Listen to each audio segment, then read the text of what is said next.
සුබ දහවලක් වේවා සියලුම දෙනාට. මම හිතනවා හැමෝම නිවාඩු කාලේ නිසා කොහොමද නේද? අද අනිත් එක ඉරියද? ගෙදර ඉන්නේ හැමෝම නියම වෙලාව පන්ති කරන්න. ඈ කට්ටිය හොඳට කාලා බීලා ඉන්නේ. නිදිමතක් එහෙම නැහැ. අනිත් එක ගැටලු හදනකොට තමයි මේ වගේ වෙලාවට තමයි ගැටලු හදන්නත් ඕන. හරි? අපි මුලින්ම කියන්න ඕන පුතේ දැන් අපිට නිවාඩු මාසයක් ලැබිලා තියෙනවා. ඔයාලගේ විභාගේ මොන මාසේ පවත්වනවද කියලා අපිට තාම දන්නවල නැහැ. නමුත් අපි බලාගෙන ඉන්නේ අගෝස්තු මාසේ විභාගේ තිබුණොත් ඒත් අපි ලියලා පාස් වෙන්නේ. අපි එහෙමයි සූදානම් වෙන්නේ. අපිට මාසෙ මොකද වැඩක් නැහැ. අපි දන්නවා සාමාන්‍ය අගෝස්තු මාසේනේ ශිෂ්‍යත්ව විභාගේ තියෙන්නේ.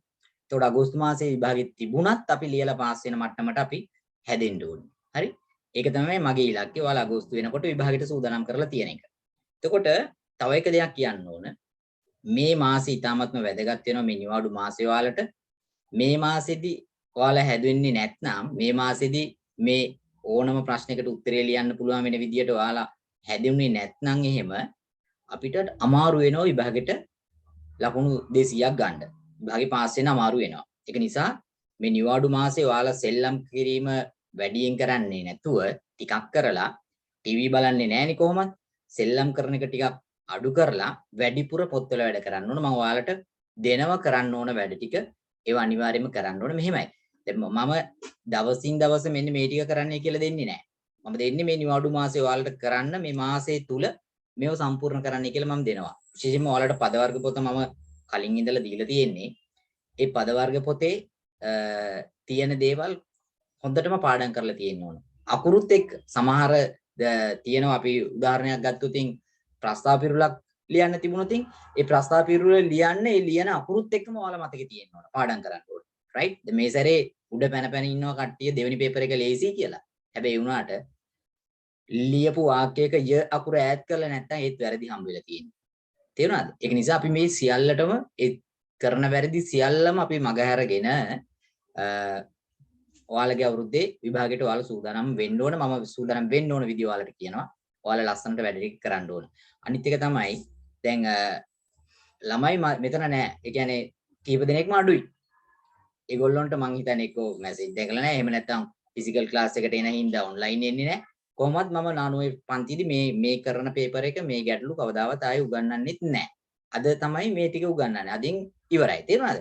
එක සැරේයි මම ආයෙ අලුත් ගැටලු තමයි යන්නේ. මේකෙන් ඊළඟ පියවර තමයි අපි යන්නේ. ඒ නිසා මම පැහැදිලිව මැසේජ් දැම්මා. මේකට අනිවාර්යෙන් සම්බන්ධ වෙන්න කියලා. ඔයාලට බලන්න පේපර් එක සාකච්ඡා කරනකොට මොන වගේ වැදගත්කමක් ලැබෙයිද? මම හිතනවා ඔයාලා උත්තර ලියන්න උත්සාහ කරන්නත් ඇති. සමහරුන්ට ලේසි වෙන්නේ නැති, සමහරුන්ට මෙලෝ දෙයක් තේරෙන්නේ නැතුව ඇති. ඔයාලා දන්නවද? අද පන්තිය කරගෙන යනකොටත් සමහරුන්ට සමහර ප්‍රශ්න කිසිම දෙයක් තේරෙන්නේ නැති වෙයි. රයිට්? එහෙම වුණොත් එහෙම මයික් එක ඔන් කරලා නැවත කියලා දෙන්න කියලා ඉල්ලීමක් කරන්න පුළුවන්. මම නැවතත් කියලා දෙනවා. එහෙමත් දරුණුත් ඔයාලට පුළුවන් වීඩියෝ එක බලලා නැවත මේක අවබෝධ කරගන්න ඒ පහසුකමත් මම දෙනවා. ඉතින් මම මේ ඔයාලා ගැන ගොඩක් හිතලා තමයි 99 පන්තියට එන දරුවොත් මේකට සම්බන්ධ කරගෙන ඔන්ලයින් එකේ විතරක් ඉන්න අයත් මේ හැමෝම සම්බන්ධ කරගෙන මේ පන්ති කරන්නේ. විශේෂයෙන් මම ඔයාලට ආරාධනා කරා ඔයාලගේ දෙමව්පියොත් ළඟ තියාගන්න. මෙවැනි පන්තිකට හේතුව තමයි මම උගන්වන්නේ පැය ගාණයි. ගෙදරදී අම්මලා තාත්තලා තමයි ඔයාලට වැඩිපුර උගන්වන්නේ. ඒට කලින් අම්මලා තාත්තලා මේ උගන්වන රටාව පිළිබඳව චුට්ටක් හරි දැනගෙන හිටියොත් ගොඩක් ලේසි වෙයි. ඉදිරියේදී ඔයාලට ඒ තියෙන ගැටලු එහෙම විසඳ ගන්න අම්මලා තාත්තලාත් එක්ක එකතු වෙලා කරන්න තියෙන දේවලුත් තියෙනවා. රයිට්. අපි වැඩේ පටන් ගනිමු. උවමනාවෙන් අහගෙන ඉන්න ඕන. මේක ඉතාමත් වැදගත් කතාවක්. මේ කතා කරන සෑම ගැටලුවක්ම ඔයාලට වැදගත් වෙනවා විභාගයේ ගැටලු ටිකට උත්තර ලියන්න. එළින්ම ගැටලුම තියෙන්නේ ඔයාලා දන්නවා ගිය අවුරුද්දේ පේපර් මේ ජනවාරි වල තිබ්බ පේපර් එකේ ප්‍රශ්න 40ම ගැටලු. එන ඔයාලටත් අනිවාර්යයෙන්ම 40ම ගැටලු. හොඳට මේ ටික විසඳ ගන්න පුළුවන් වෙන්න ඕන. පන්ති අතරතුර තවත් වැදගත්ම දේවල් කිහිපයක් කියනවා. ඒවත් අතරතුර ඔයාලට දැනගන්න පුළුවන් වෙයි. රයිට්. අපි යනවා පළවෙනිම ප්‍රශ්නෙට. වැදගත්ම මේ සෑම ප්‍රශ්නයක්ම කියන්න දිදුල කියන්න. මම දිදුල අර පද වර්ග පොත සර් දෙනවද කඩෙන් ගන්න ඕනිද සර්? නෑ මං කඩෙන් මොනවත් ගන්න අවශ්‍ය වෙන්නේ නෑ ශිෂ්‍යත්ව විභාගෙට. ශිෂ්‍යත්ව විභාගෙට අවශ්‍ය සියලුම දේවල් මම ඔයාලට දෙනවා. හරි? පද වර්ග පොතක් කියලා තියෙනවා. ඒක මම 4 ශ්‍රේණියේදී ඔයාලට දුන්නා. මම නැවතත් ඒක group එකට දානවා. ඔයාලා print out එකක් ගන්න. එච්චරයි. පොතක් කිව්වට පිටු 10ක් නෑ. හරි. පොඩ්ඩයි තියෙන පාඩම් කරන්න. හරි පුතේ. දැන් සෑම ගැටලුවක්ම කතා කරද්දී ඒ කතා කරන ගැටලුව හා සම්බන්ධ සෑම වචනයක්ම ඔයාලට වැදගත් වෙනවා ප්‍රශ්නේ තේරුම් ගන්න. ඒක නිසා චුට්ටක්වත් හිත අර එමේ අරන් යන්න බෑ. උවමනාවෙන් අහගෙන ඉන්න ඕන. ගැටලු 45ම අද සාකච්ඡා කරන්නේ නැහැ. හරිනේ?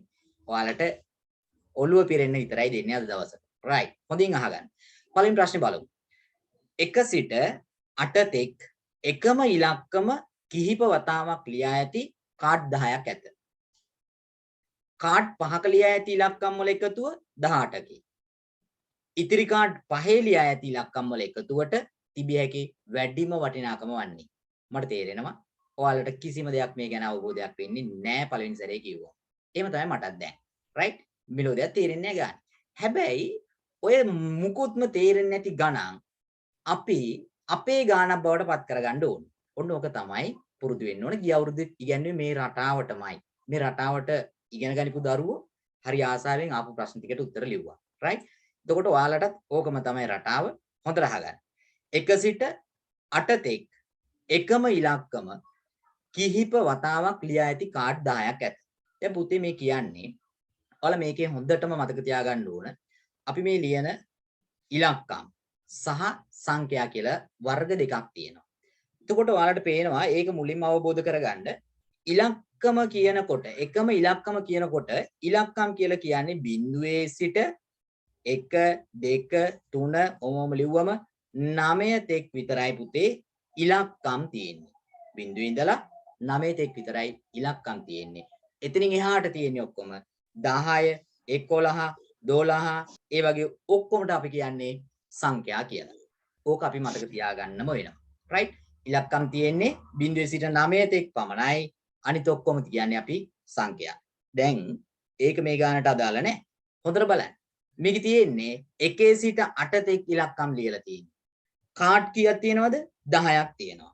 1 සිට 8 තෙක් ඉලක්කම් ලියලා තියෙනවලු. තව කතාවක් කියනවා මේක ඇතුලේ මොකක්ද? එකම ඉලක්කම කිහිප වතාවක් වුණත් ලියන්න පුළුවන්. එකම ඉලක්කම කිහිප වතාවක් වුණත් ලියලා තියෙන්න පුළුවන්. එහෙනම් අපි දන්නේ නැහැ. 1 ඒව ගොඩක් තියේද? 8 ඒව ගොඩක් තියේද? 5 ඒව ගොඩක් තියේද? අපි දන්නේ නැහැ. අපෙන් ප්‍රශ්නේ අහලා තියෙන්නේ මොකක්ද? කාඩ් 5ක ලියා ඇති ඉලක්කම් වල එකතුව 18කි. right. එහෙනම් කාඩ් 5ක එකතුව අපි දන්නවනම් ඒ කාඩ් 5 ගැන අපිට වැඩක්ම නැහැ. ඒ කාඩ් 5 ගැන අපිට වැඩක් නැහැ. ඔන්න ඒ කාඩ් 5 කියලා අපි හිතමුකෝ. මෙන්න ඒ ලියපු කාඩ් 5.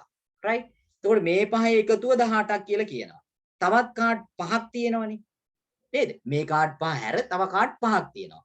අන්න ඒ කාඩ් 5 තියෙන්න පුළුවන් ඉලක්කම් වල වැඩිම වටිනාකම කීයද කියලායි අපෙන් අහන්නේ. ඉතින් හරි ලේසි වැඩක් නේ තියෙන්නේ. අපිට කියලා තියෙනවා එකම ඉලක්කම කීප වතාවක් වුවත් ලියලා තියෙන්න පුළුවන් කියලා ගානේ. පැහැදිලි? ගානේ තියෙන්නේ එහෙමයි. එකම ඉලක්කම කීප වතාවක් වුණත් ලියලා තියෙන්න පුළුවන්ලු. අපෙන් අවසානයේ අහනවා ඒ කාඩ්පත් පහේ තිබිය හැකි ඒ කාඩ්පත් පහේ තිබිය හැකි වැඩිම වටිනාකම වන්නේ. වැදගත්ම වචනය තමයි වැඩිම වටිනාකම. තිබිය හැකි වැඩිම වටිනාකම. එහෙනම් ඉතින් අපි දන්නවා වැඩිම වටිනාකමක් හදාගන්න නම් අර ලියන ඉලක්කම් වලින් ලොකුම ඉලක්කම ලිව්වොත් තමයි වැඩිම වටිනාකමක් ලැබෙන්නේ. පැහැදිලි? ලොකුම ඉලක්කම ලිව්වොත් තමයි වැඩිම වටිනාකමක් ලැබෙන්නේ. ඉතින් කාඩ් 10ක් තියෙනවා. 5ක් අපිට වැඩ නැහැ. 5ෙම එකතුව 18යි. ඉතුරු 5 වැඩිම වටිනාකමක් ලැබෙන්න නම් අපි අර කිව්ව ඉලක්කම් 1 ඉඳලා 8 දක්වා තියෙන ඉලක්කම් වලින් වැඩිම වටිනාකමක් ලබා ගන්න පුළුවන් වෙන්නේ 8 ඉලක්කම් 5ක් තිබුණොත් පමණයි. හරිනේ? ඒයි කතාවක් කියලා තියෙනවා. එකම ඉලක්කම කිහිප වතාවක් වුවත් ලියලා තියෙන්න පුළුවන් කියලා. එහෙනම් ඔන්න වැඩිම වටිනාකමක් ලැබෙන්න පුළුවන් අවස්ථාව තමයි 8 කාඩ් 5ක් තිබුණොත් පමණයි වැඩිම වටිනාකම. එහෙනම් 8 වරක් 5 40යි. උදේ උත්තරේ එහෙනම් 2 කියලා අපි තෝරගන්න. කාට හරි ගැටලුවක් තියෙනවා නම් අහන්න. නෑ. පැහැදිලිනේ කතාව. දැන් ඔයාගේ උත්තරේ හරි වෙන්න පුළුවන්. සමහර විට වරදින්න පුළුවන් ගැටලුවක් නෑ. එතකොට මේවා එක සැරේටම තේරෙන්නෙත් නෑ. එතකොට සර් ටිකක් වේගෙනුත් කියලා දෙනවා. හොඳට අහගන්න. දැන් අම්මලා තාත්තලාත් ඔතන ඉන්නවා. අද පන්ති අවසානයේදී අම්මා තාත්තා කියයි සමහර විට මේ සර්ගේ වේගය හරියන්නේ නැහැ. අපේ දරුවට අවබෝධ වෙන්නේ නැහැ කියලා. රයිට්? ගිය අවුරුද්දෙත් එහෙම වුණා. මට කෝල් කරනවත් එක්ක සර් වේගය වැඩි. මං කිව්වා ඔව් ඉතින් වේගය වැඩි. ඔයා කියන්නේ මට ළමයිගේ වේගයට උගන්වන්නද? මම ළමයිගේ වේගයට උගන්වුවා නම් ඒ ළමයිට ලකුණු 100ක්වත් ගන්න බෑ ලකුණු 200. දැන් ඒ විභාගේ කිට්ටු කරලා කියනවා සර්ට වැඩිය කලින් මගේ ළමයා දැන් ගණන් හදනවා කියලා. මේ ඇත්තම කතා. ඒවා අපි වොයිස් රෙකෝඩ් කරගෙන නැහැ. නමුත් මම ඔයාලට අවස්ථාවක දෙනවා. මේ අම්මලා තාත්තලා කියපු දේවල් මොනවද කියලා බලන්න. හරිද? ගෲප් එකට දාපුවේ මම එවන්නම්. ඔයාලට බලන්න. මුලින් හිටියේ කොහමද දැන් ඉන්නේ කොහමද කියලා අම්මලා තාත්තලා කතා කරපු දේ. එතකොට මම යන්නේ මගේ වේගයෙන්, ඔයාලා එන්න ඕන මගේ පස්සෙන්. මම එන්නේ නැහැ ඔයාගේ පස්සෙන්. පැහැදිලිද? මේ ගණන් කියලා දෙන වේගෙට ඔයාලත් එන්න ඕන. ඒ විදිහට හිතන්න පුරුදු වෙන්න ඕන. එහෙමයි මේ පන්තිය වෙන්නේ. right. අපි යනවා ඊළඟ ප්‍රශ්නෙට. ඊළඟ ප්‍රශ්නේ අහන්නේ අද ඉරිදාවකි. පෙරේදාත් පසුගිය සඳුදාත් අතර තව දින කීයක් තිබුණේද? හොඳට බලන්න තේරුම් ගන්න. අද ඉරිදාවකි. පෙරේදාත් පසුගිය සඳුදාත් අතර තව දින කීයක් තිබුණේද? ඉතින් අපි දන්නවනේ කාලයේ පාඩම ওই දවස් අවුරුදු මාස පිළිබඳව සම්බන්ධතාවය උගන්වද්දී මම ඔයාලට කියලා තියෙනවා සතියේ දවස් 7 ලියා ගන්න පුළුවන් තවත් ක්‍රමයක්. සතියේ දවස් 7ටම දෙන්න පුළුවන් නම් 7ක් අපි ඉගෙනගෙන තියෙන්නේ. ඒක තමයි මෙතන වැදගත් වෙන්නේ. අද සහ පෙරේදා. ඉතින් අපිට අංගාල ලියනවා මෙන්න අද. අදට පස්සේ ලැබෙන්නේ හෙට. හෙටට පස්සේ ලැබෙන්නේ මොකද්ද කියලා අංගාල කියන වෙනෝලි දොඩම්වල අද හෙට ඊළඟට කියන්නේ අනිද්දා. අනිද්දා ඊට පස්සේ වෙනෝලිම ඉන්න අනිද්දා. අන්න ඉන්න අනිද්දා right. ওই විදිහට අපිට ලියන්න පුළුවන්. හරි. එතකොට අදට කලින් තිබුණේ අපි දන්නවා ඊයේ. සරායේ පළවෙනි ගැටලුව කිය. වීඩියෝ එක බලමු ඈ. දැන් වීඩියෝ එක බලන්න වෙනවා. වීඩියෝ එක බලන්න බය වෙන්න එපා මම වීඩියෝ එක එවනවා. ඒක බලන්න. ඊළඟට බලන්න. අදට කලින් තියෙන්නේ ඊයේ ප්‍රශ්නයක් තියෙද අහුව ගම මට ටංගල මයික් ඔන් කරලා කියනවා. මගේ පුතා දැන් වීඩියෝ එක බලන්න ගැටලුවක් නැහැ වීඩියෝ එක දෙනවා. අදට කලින් තිබුණේ ඊයේ. ඊයට කලින් තිබුණේ මොකක්ද ගග ගන් තිලකරත්න ඊයට කලින් දවසට ආය කියන්නේ ඊයට කලින් ඊයේ නෙමෙයි පෙරේදා. පෙරේදනේ ඊයේ නෙමෙයි පෙරේද අපි එහෙමනේ කියන්නේ එහෙම මතක් කරන්න ඕන ඊයේ නෙමෙයි පෙරේද පෙරේදට කලින් මොකද තිබුණේ අපේ මේ මයික් එක ඕන් කරන් ඉන්නේ කවුද මෙත්මා වේරගොඩ මොකද කියන්නේ පෙරේදට කලින් තිබුණ දවස මොකද්ද ඊයේ පෙරේදා ඊට කලින් දැන් කෙනෙක් කියන්නේ. දැන් කෙනෙක් උනේ හරි එහෙනම් දන්නේ නැහැ මට කියන අමෝද්‍ය සුවංශි ඊයේ පෙරේදට කලින් අපි කියන්නේ කොහමද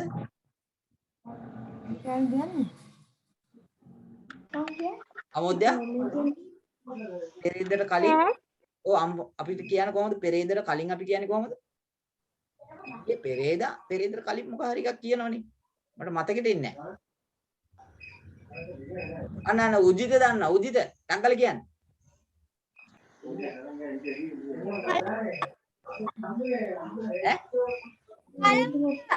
හරියට හරි පළමුදා කියලා අපි කියන්නේ පළමුදා මම වචනෙම ලිව්වා පළමුදා right දැන් බලන්න නැවතත් මේ තියෙන්නේ අද අපි දන්නවා අද පහුණාම ලබන්නේ හෙටට පස්සේ ලැබෙන්නේ අනිද්දා අනිද්දාට පස්සේ අපි ලැබෙන්නේ ඉන් අනිද්දා කියලා කියන්නේ ඊට පස්සේ අපි දන්නවා පහුවෙච්ච දවස් ටික මේ පැත්තට අපි ලියාගත්තේ අදට කලින් තිබුණේ ඊයේ සෙනසුරාදා ඔයාලා දන්නවා ඊයට කලින් තිබුණේ පෙරේද සිකුරාදා පෙරේදට කලින් තිබුණේ පුතේ පළමුදා එනම් බ්‍රහස්පතින්දා මේ ගානෙත් කියලා තියෙනවා අද ඉරිදාවකි එහෙනම් අපි අද ඉරිදා කියලා යටින් උඩින් ලියා ගන්න ඕන ඉරිදා කියලා බොහොම චූටි දෙයක් තියෙනවා right අද ඉරිදා ඊට පස්සේ මොකද්ද තව කියනවා පසුගිය කියන්නේ Excuse me, sir. ඔව් සර් පළවෙනි ප්‍රශ්නෙට උත්තරේ මොකද්ද? උත්තරේ 40යි. හදන හැටි වීඩියෝ එකෙන් බලන්න. right. අද ඉරිදා ඊට පස්සේ කියනවා පෙරේදාත් පසුගිය සඳුදාත් අතර තව දින කීයක් තිබුණද කියලා අහන්නේ. හොඳට බලන්න. අද ඉරිදාවක් කියලා කියනවා. අපි ප්‍රශ්නේ අහන්නේ මෙන්න මේ ටික. පෙරේදාත් පසුගිය සඳුදාත් අතර තවත් දවස් කීයක් තිබුණද කියලා අහන්නේ. එහෙනම් පෙරේදා දැන් ටක් ගාලා හොයා ගන්න ඕනේ. මෙන්න තියෙනවා පෙරේදා. හරිද? පෙරේදා කියන්නේ මොකක්ද දවස කියලා බලන්න ඕන. අද ඉරිදා නම් ඊයේ සෙනසුරාදා. පෙරේදා කියන්නේ සෙනසුරාදාට කලින් දවසේ නම් මොකද්ද? සිකුරාදා. හරි නේද? එහෙනම් අපිට හොයන්න තියෙන්නේ පෙරේදාත් පසුගිය සඳුදාත්. ඔන්න. සිකුරාදාත් පසුගිය සඳුදාත් අතර වචනේ මොකද්ද? අතර මේ දෙක අතර දවස් කීයක් තියෙද කියලා හොයන්න තියෙන්නේ. එහෙනම් ඔන්න සිකුරාද කියලා අපි පැත්තකින් ලියා ගන්නවා. සිකුරාදට කලින් තියෙන්නේ බ්‍රහස්පතින්දා, ඊට කලින් තියෙන්නේ බදාදා, ඊට කලින් තියෙන්නේ අඟහරුවාදා. අන්න පසුගිය සඳුදා දැන් අපිට හොයාගන්න පුළුවන් වුණා. අඟහරුවාදට කලින් සඳුදා. අහන ප්‍රශ්නේ නැවත බලන්න. පෙරේදා කියන්නේ සිකුරාදා. පෙරේදාත් පසුගිය සඳුදාත් පුතේ සිකුරාදට කලින් තිබුණු සඳුදාත් මෙන්න සඳුදා අපි හොයාගත්තා. සඳුදාත් අතර තව දින කීයක්ද පුතේ? අතර කියනකොට මේ දෙපැත්තෙම දෙක ගන්න බෑ. මේ දෙක අතර තියෙන දවස් ගණනයි අපෙන් අහලා තියෙන්නේ. එහෙනම් දවස් කීයද තිබුණේ? අඟහරුවාදයි බදාදයි බ්‍රහස්පතින්දායි. ඒ කියන්නේ එහෙනම් දවස් 3යි තිබුණේ. අනේ දවස් 3යි කියලා උත්තරයක් තියෙනවා තුන්වෙනි උත්තරේ. පැහැදිලි ඇති. right? එහෙනම් ඔයාලා මේ වගේ ගානක් හදන්න අනිවාර්යයෙන්ම දැනගන්න වෙනවා. සතියේ දවස් 7 ඒ වෙනස් විදියට කියන ආකාර ටික සහ මේ පිළිවෙලට ලියා ගැනීම හැකියාවක් ඔයාලට තියෙන්න ඕන. මේක දැන් අහලා මේක ලේසි මේක පුළුවන් ලියා ගන්න කියලා හිතුවට බෑ. අනිවාර්යයෙන්ම ඔයාලා තනියම කොලයක ලියලා පෙන්නන්න ගෙදර ඉන්න කට්ටියට මේ සතියේ දවස් 7 පිළිවෙලින් ඉස්සරහට 3යි පස්සට 3යි අද දවසයි. හරි? එහෙම ලියලා බලන්න. එතකොට ඔයාලට පුළුවන් මේ හා සම්බන්ධ අහන ඕනම ගැටලුවකට ඔයාලට උත්තරේ ලියන්න. right? එහෙනම් 3 කියලා උත්තරේ තියෙන්න ඕන. ඊළඟ ප්‍රශ්නේ බලන්න. ඊළඟ ප්‍රශ්නේ අපෙන් අහනවා ඇතුළත නොපෙනෙන පෙට්ටියක නිල් පාට පෑන් 3ක් කළු පාට පෑන් 3ක් ඇත. පෑන් දෙස නොබලා එකම පාට පෑන් දෙකක් නොවැරදීම ලැබීමට පෙට්ටිය නිවතට ගත යුතු අඩුම පෑන් ගණන කීයද? හරි ලස්සන ගානක්. එතකොට ඔයාලට පේනවා පෙට්ටියක් තියෙනවා. ඒක පේන්නේ නැහැ. ඒ පෙට්ටිය ඇතුලේ තියෙනවා නිල් පාට පෑන් 3ක්. ඔන්න නිල්. දැන් මේ ගාන හදන්නේ මේ විදිහට කවුරුවත් කටු වැඩ කරන්න ඕනේ නැහැ මේ වගේ. හැබැයි කලින් කටු වැඩේ නම් කරන්න ඕන. මේ මම කටු වැඩේ කරන්නේ ඔයාලට පැහැදිලි කිරීම සඳහා. මේ පැහැදිලි කිරීමෙන් පස්සේ මේ වගේ ගානක් දැක්ක ගමන් ටක් ගාලා උත්තරේ කියන්න ඔයාලට හැකියාවක් ලැබෙනවා. ඒ කියන්නේ මොකක්ද? කෙටි ක්‍රමයේද? නෑ. කෙටි ක්‍රමේ නෙවෙයි. මේ ගාන ඔයාලට අවබෝධ වුණාට පස්සේ ඔයාලට හොඳටම තේරෙනවා මේ අහන්නේ මොන වගේ දෙයක්ද කියලා. මතක තියාගන්න. කෙටි ක්‍රම උගන්වන පන්ති තියෙනවා. හරිද? මේ පන්තියේ කෙටි ක්‍රම උගන්වන්නේ නැත. කෙටි ක්‍රම ඔයාලා තමයි හොයාගන්න ඕන. මම කෙටි ක්‍රමේ ළඟට ගිහිල්ලා නවතිනවා. ඔයා හොයාගන්න අවශ්‍ය ක්‍රමය. right? අපි එතකොට අහන ඕන ප්‍රශ්නකට ඔයාට උත්තරේ දෙන්න පුළුවන් වෙනවා. හරි? දැන් එතකොට කෙටි ක්‍රම උගන්වන පන්තියකට යන්න ඕන යන්න. හැබැයි මතක තියාගන්න ශිෂ්‍යත්ව විභාගයේ කිසිම ගානක් ඔයාලට කෙටි ක්‍රමයකින් හදන්න බෑ ප්‍රශ්න වලට උත්තර. හරි? ඒකත් මතක දැන් ගිය අවුරුද්දෙත් කොහොමයි මේ පේපර් එකම තමයි මම ගිය අවුරුද්දෙත් ආරම්භයේදීම කරේ. ඔය ගැටළු විසඳුම අංක 1. එතකොට මේ කතන්දරම තමයි කිව්වේ. ඉතින් සත්‍යයක් වුණා. පේපර් එක ගත්තම මොකද්ද කෙටි ක්‍රමයකින් හදන්න තියෙන්නේ. right? ඒක ප්‍රශ්නයක්වත් නැහැ. අපි යනවා ඊළඟට. එතකොටම බලන්න නිල් පෑන් 3යි. ඊට පස්සේ කියනවා කළු පාට පෑන් 3කුත් තියෙනවලු. එහෙනම් ඔන්න මම කළු කියලා දානවා. කළු පාට පෑන් 3ක් ඔන්න දැන් තියෙනවා. හරිනේ පෑන් 6ක් තියෙනවා. දැන් මේ කතාව බලන්නකෝ. මේක කියන්නේ මේ පෙට්ටිය දෙස නොබලා. ඒ කියන්නේ පෑන් දෙස නොබලා එකම පාට පෑන් දෙකක් නොවැරදීම ලැබීමට පෙට්ටිය නිවතට ගත යුතු අඩුම පෑන් ගණන කීයද? දැන් මේ ගාන එක කෑල්ලක් අඩුයි වගේ. ඇතුළත නොපෙනෙන පෙට්ටියක නිල් පාට පෑන් 3ක් කළු පාට පෑන් 3ක් ඇත. පෑන් දෙස නොබලා එකම පාට පෑන් දෙකක් නොවැරදීම ලැබීමට පෙට්ටිය නිවතට ගත යුතු අඩුම පෑන් ගණන කීයද කියලා මේක එක කෑල්ලක් අඩුයි මොකක්ද? වරකට එක බැගින් තමයි එළියට ගන්න. වරකට එක පෑනක් තමයි අපි එළියට ගන්න. පැහැදිලිද? දැන් එහෙම හිතන්න මේක ගානෙත් එහෙම තියේ කියලා හිතන්න. හරි? මේ වගේ ගානක් આવොත් එහෙම තමයි. එක සැරේට එකයි ගන්න. right? ඕන වරන් ඇතුලේ ලියා ගන්න වරකට එකක් පමණක් ගන්නවයි කියලා. හරි. දැන් එක සැරේටම අපිට ඕන එකම පාට පෑන් දෙකක් නම් හොඳට මතක තියාගන්න මේ කතාව. මේ වගේ ගානකදී අහක බලාගෙන නැත්තම් පෙට්ටිය දෙස නොබලා එහෙම නැත්තම් පේන්නේ නැති මොකකින් හරි අපිට ඕනම දේ ගන්න අත දානවා නම් පුතේ කවදාවත් පළවෙනි සැරේට අපිට ඕන දේ ලැබෙන්නේ නැහැ. අපි ඕකට කියනවා කතාවක්. ඔය පේන්නේ නැති දෙයක් ගන්න ගියාම ඔයාලට ලැබෙන්නේම නැති වුනහම ඔයාලා කියන කතාව මොකක්ද? අවාසනාවක මහත. ඔන්න ඔය කතාව මේ ගානේදී ඔයාලගේ ඔළුවට එන්න ඕන මතක තියෙන්න ඕන. මේකට අපි කියන මොකක්ද? අවාසනාවක මහත. මේ ගානේ සංකල්පය උච්චරයි. හරිද? අවාසනාවක මහත කියන්නේ දැන් අපි පෙට්ටියට පළවෙනි සැරේ අත දාලා ගන්නවා.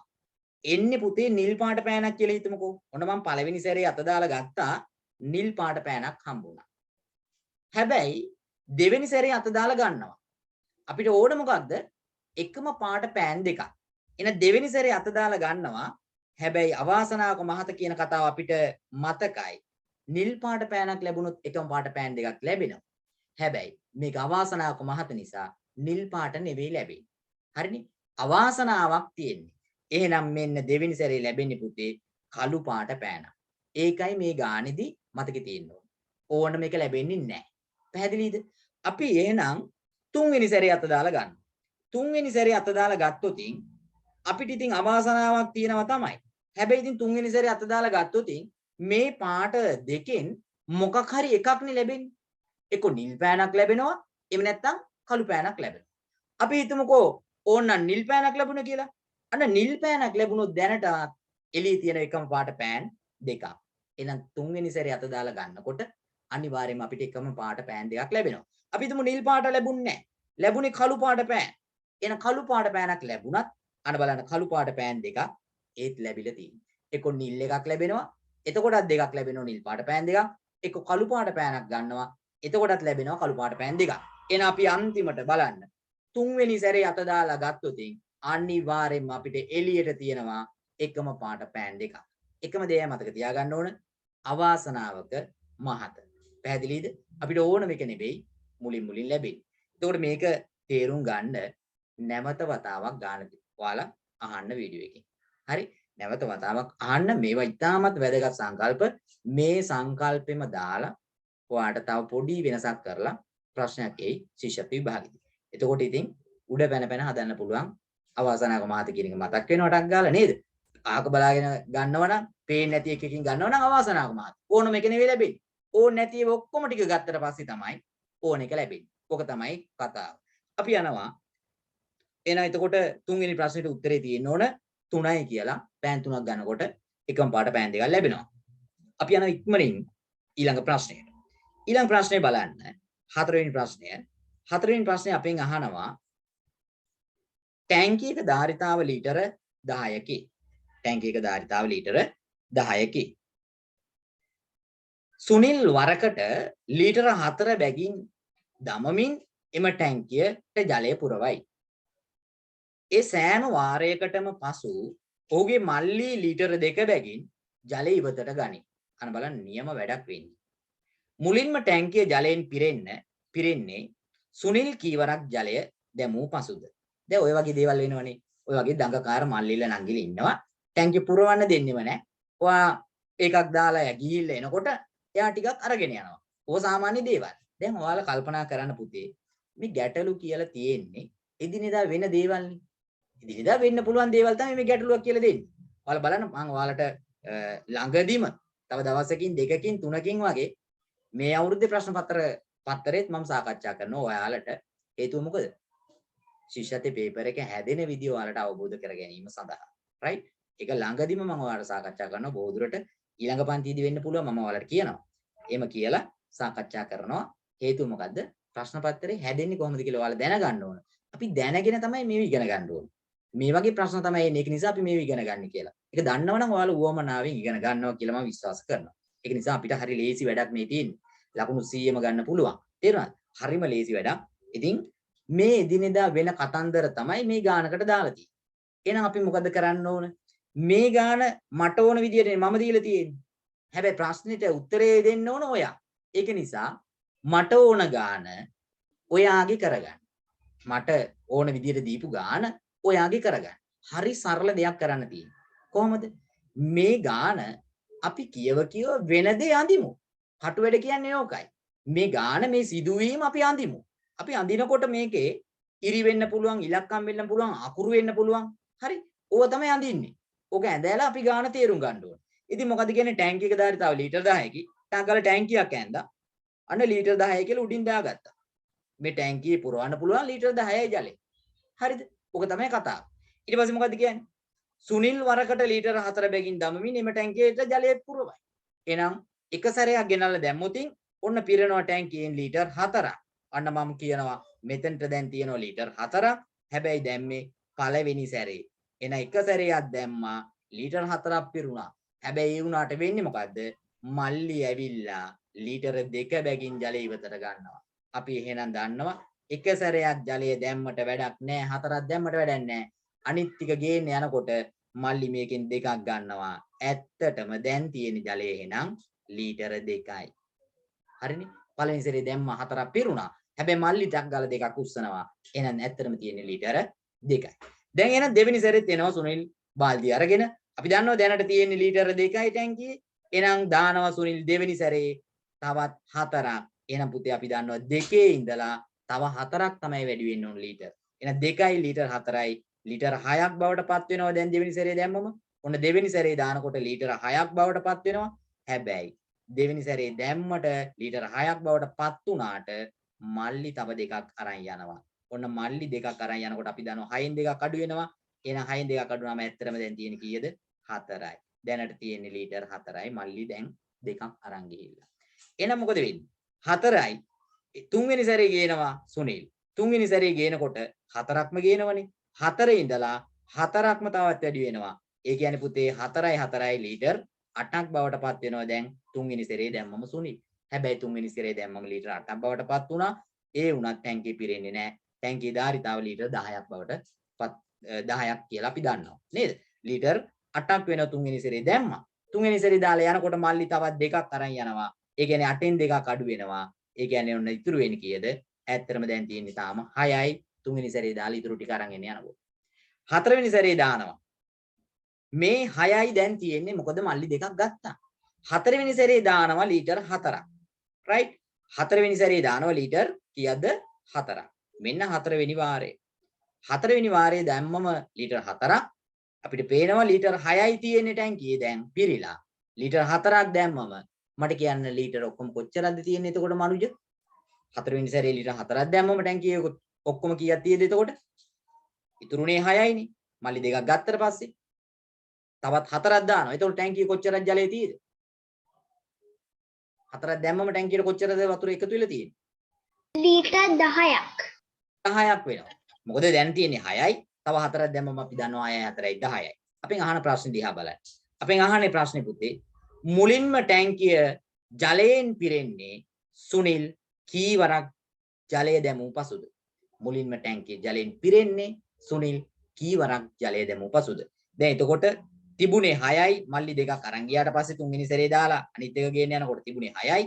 හතරවෙනි සැරේ අරගෙන ඇවිල්ලා දානවා 4ක්. එතකොට 10ක් බවට පත් වුණා. ඒ කියන්නේ හතරවෙනි සැරේ දානකොට තමයි ටැංකිය සම්පූර්ණයෙන්ම පිරුණේ. එතකොට උත්තරේ මොකක්ද?